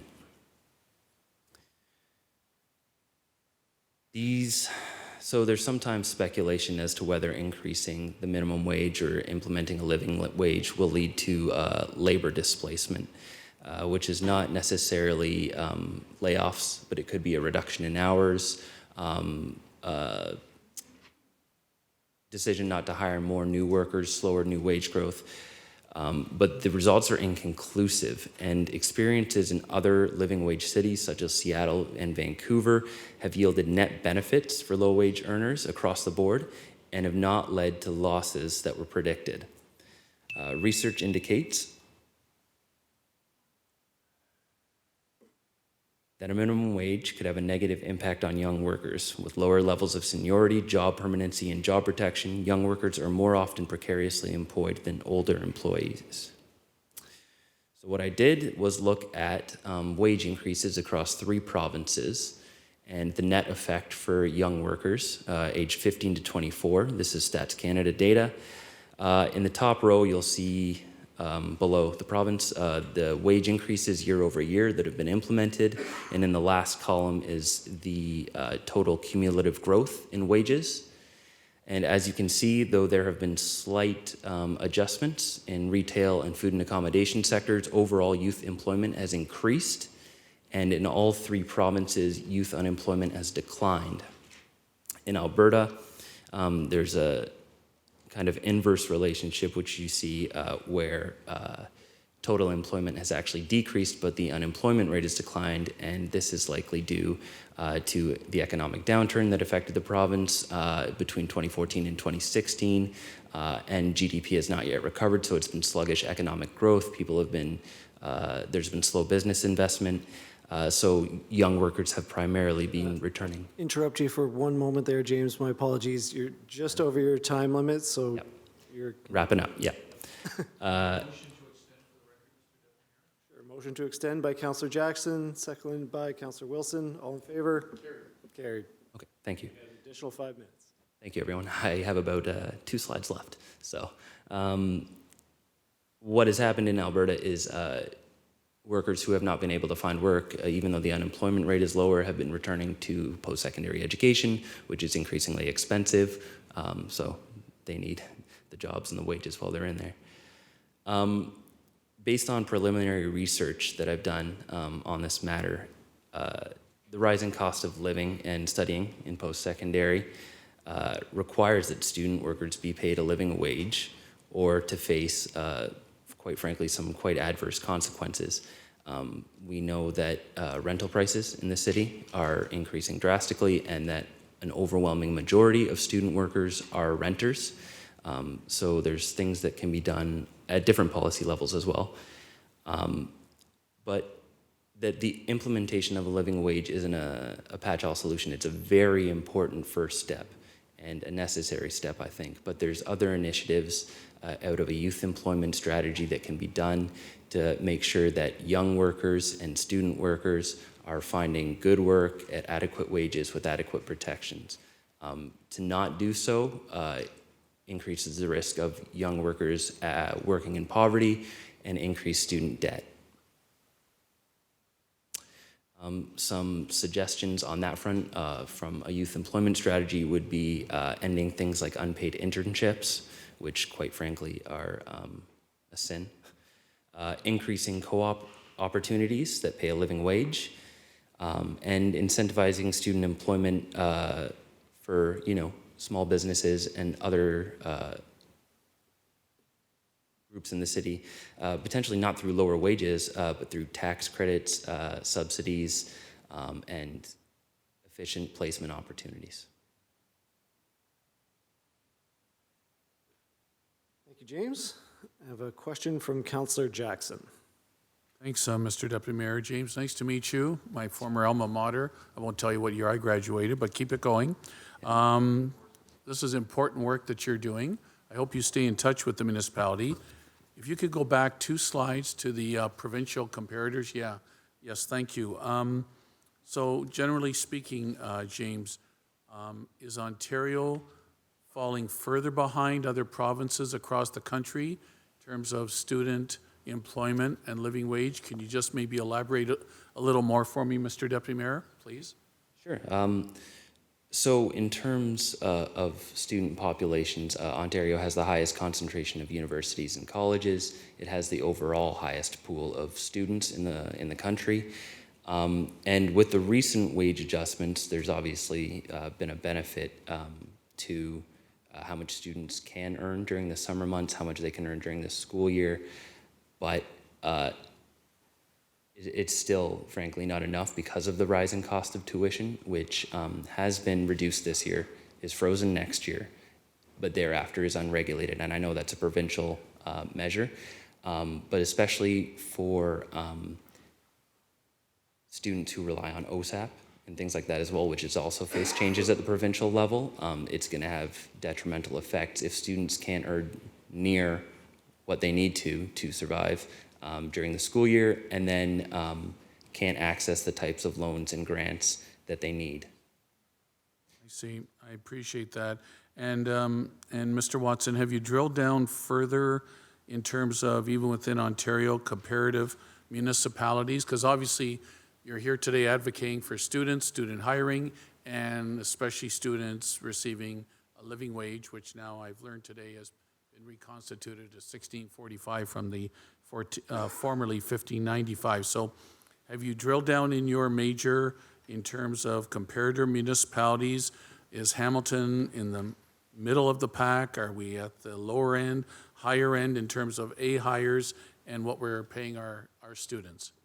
I haven't, no, but it could be something that I could pursue, yeah. Okay, just be curious. Thanks very much, Mr. Deputy Mayor. Thank you. I have no further questions, so thank you for the presentation, James. Our next speaker, we have Miriam Sager, respecting the climate emergency.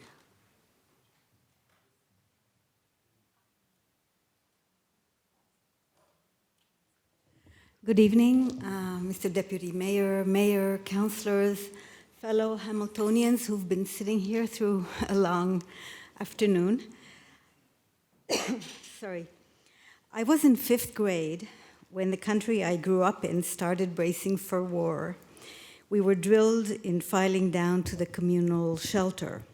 When the first siren went off, our teacher was intent on teaching us a game that we could play in the shelter, so she ignored the warnings. As we finally headed down, explosions and pillars of smoke were erupting around us. By then, even teacher Edna got it. This was an emergency, and survival superseded everything else. One car, happened to be my mom, was the driver, the only one that was in our neighborhood, waited for all the children from the neighborhood to pile in somehow like sardines, and we drove through the smoke back home. Today, in our relatively sheltered corner of Turtle Island between two Great Lakes, those of us who have a roof over our heads and a cooling system and haven't yet experienced flooding can still continue to pretend that nothing is happening. But scientists have been warning us in recent months, even after the climate emergency declaration that Council made last year. We've been warned that climate change indicators have deteriorated faster than predicted. The oceans are rising, land ice and sea ice are melting. Weather extremes, fires, droughts, all are worsening sooner than expected. It is time to ramp up the urgency and move faster than seems possible or reasonable or comfortable or maybe even popular among those who are still choosing to deny the reality. I believe that their positions will change as the children and grandchildren are educating their elders about climate change and as extreme climate events are in people's faces, like now the fires in Australia. I have great respect for you, our City Council, bearing a huge and complicated responsibility, trying to balance many conflicting needs and interests with limited resources. We heard about some of those today. I imagine that having been democratically elected can feel like you're not free to lead. Your constituents expect to get what they want, especially those who are more privileged and are more likely to have a voice. But you were courageous in declaring the climate emergency last year and acted with integrity even just last week on the Enbridge pipeline issue. The climate crisis will require you to continue to lead with courage and integrity on behalf of Hamiltonians, including the marginalized, the young, and the coming generations who will live with the worst impacts of the climate catastrophe. City staff have been hard at work towards a carbon neutral city, and this must be speeded up. And people have spoken today about transit, for example. There are many other issues that are relevant, of course. We must prepare the infrastructure to be more resilient. I think we have to prepare to receive climate refugees. Their numbers will explode worldwide in coming years. We need to figure out how to be as self-sufficient as we can as a city, growing food, supporting small farms, stopping urban sprawl, teaching basic survival skills and regenerative agriculture, all that and more. It may be time to review every budget line in light of its impact on climate change. And at the same time, needing to consider if cuts are made or new expenses are not decided on, who will be hurt if we do not spend this money? We can't increase the suffering of those who already are at risk, such as the marginally housed. People shouldn't be trapped in their homes, as we heard today.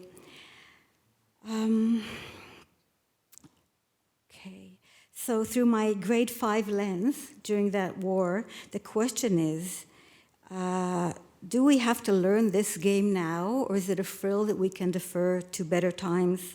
I think it is time to plan and take action for survival without leaving anybody behind. Thank you. Thank you for your presentation, Miriam. No questions on the queue. Oh, Councillor Wilson has a question. Thank you very much for being here. I am just curious because you did open with a personal story. I'm assuming one of the reasons your teacher was leading you away was to shield you from what was happening around you. And is it your experience now that young people are aware of what's happening around them? Very much so. It could be that those are the young people I'm in touch with, of course, but I've been hearing from young people who come to a space that I've created for people to talk about their feelings about the climate. I hear from my brother who really couldn't care less about anything, but he suddenly is aware because his granddaughter has been teaching him. And I hear from other adults, the children are our teachers at this point. I hear from young people who are frustrated they're not learning about it enough at school. Yeah, in many ways, of course, young people are leading big social movements on this issue. Yeah. Indeed they are. Thank you. Thank you. Thank you for the presentation, Miriam. And our final speaker, Geraldine McMullen, respecting sidewalk snow removal.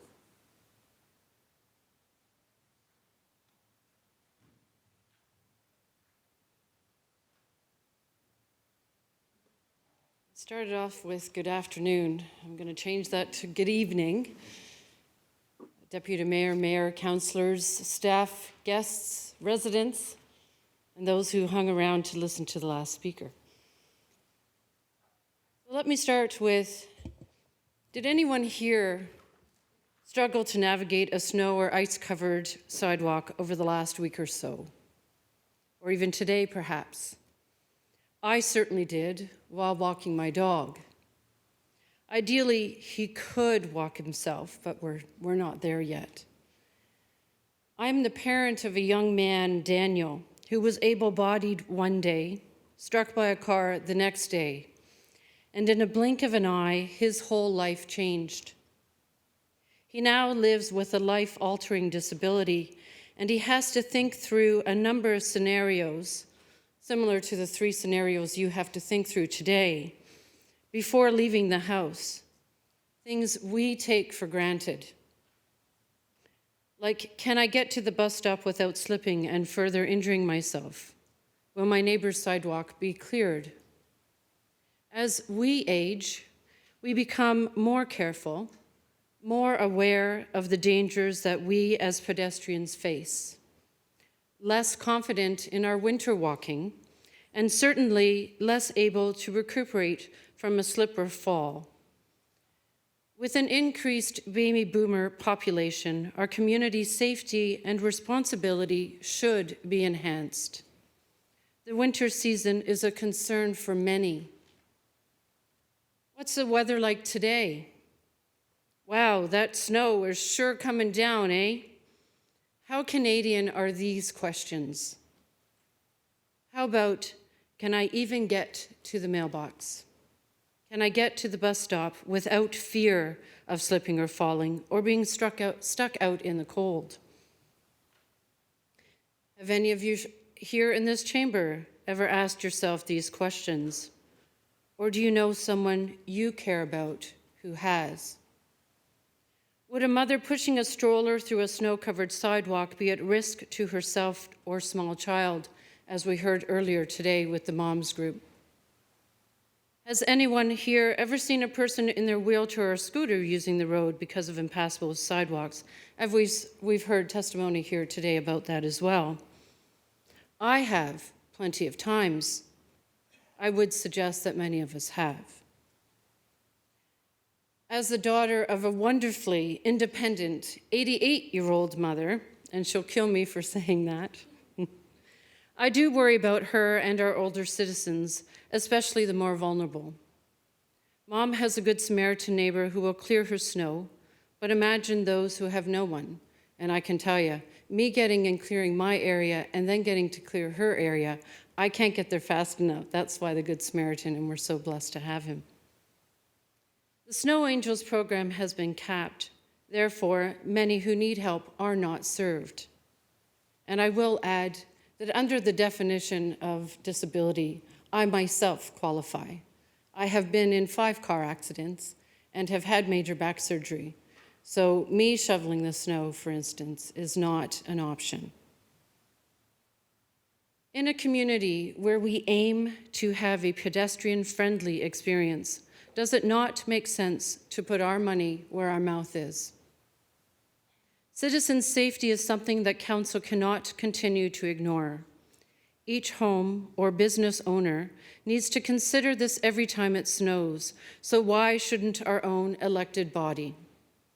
Our city can help in reducing pedestrian injuries and fatalities if it has the will.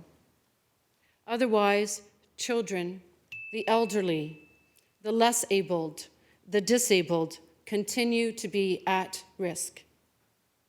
Let's take some of the burden off of our citizens and make a move in the right direction. I ask council to approve full sidewalks, so snow removal. Try it. How much is injury prevention worth to you, to me, and to others? Surely if other municipalities, and I will name a few other outside of the report, there's Burlington, there's Milton, we know that parts of Ancaster. But surely if other municipalities can successfully provide this service, then we can in Hamilton. Let's have the courage to do the right thing. This can be another way that Hamilton can show itself as the best place to raise a child and age successfully. Thank you very much for your time. Thank you, Geraldine.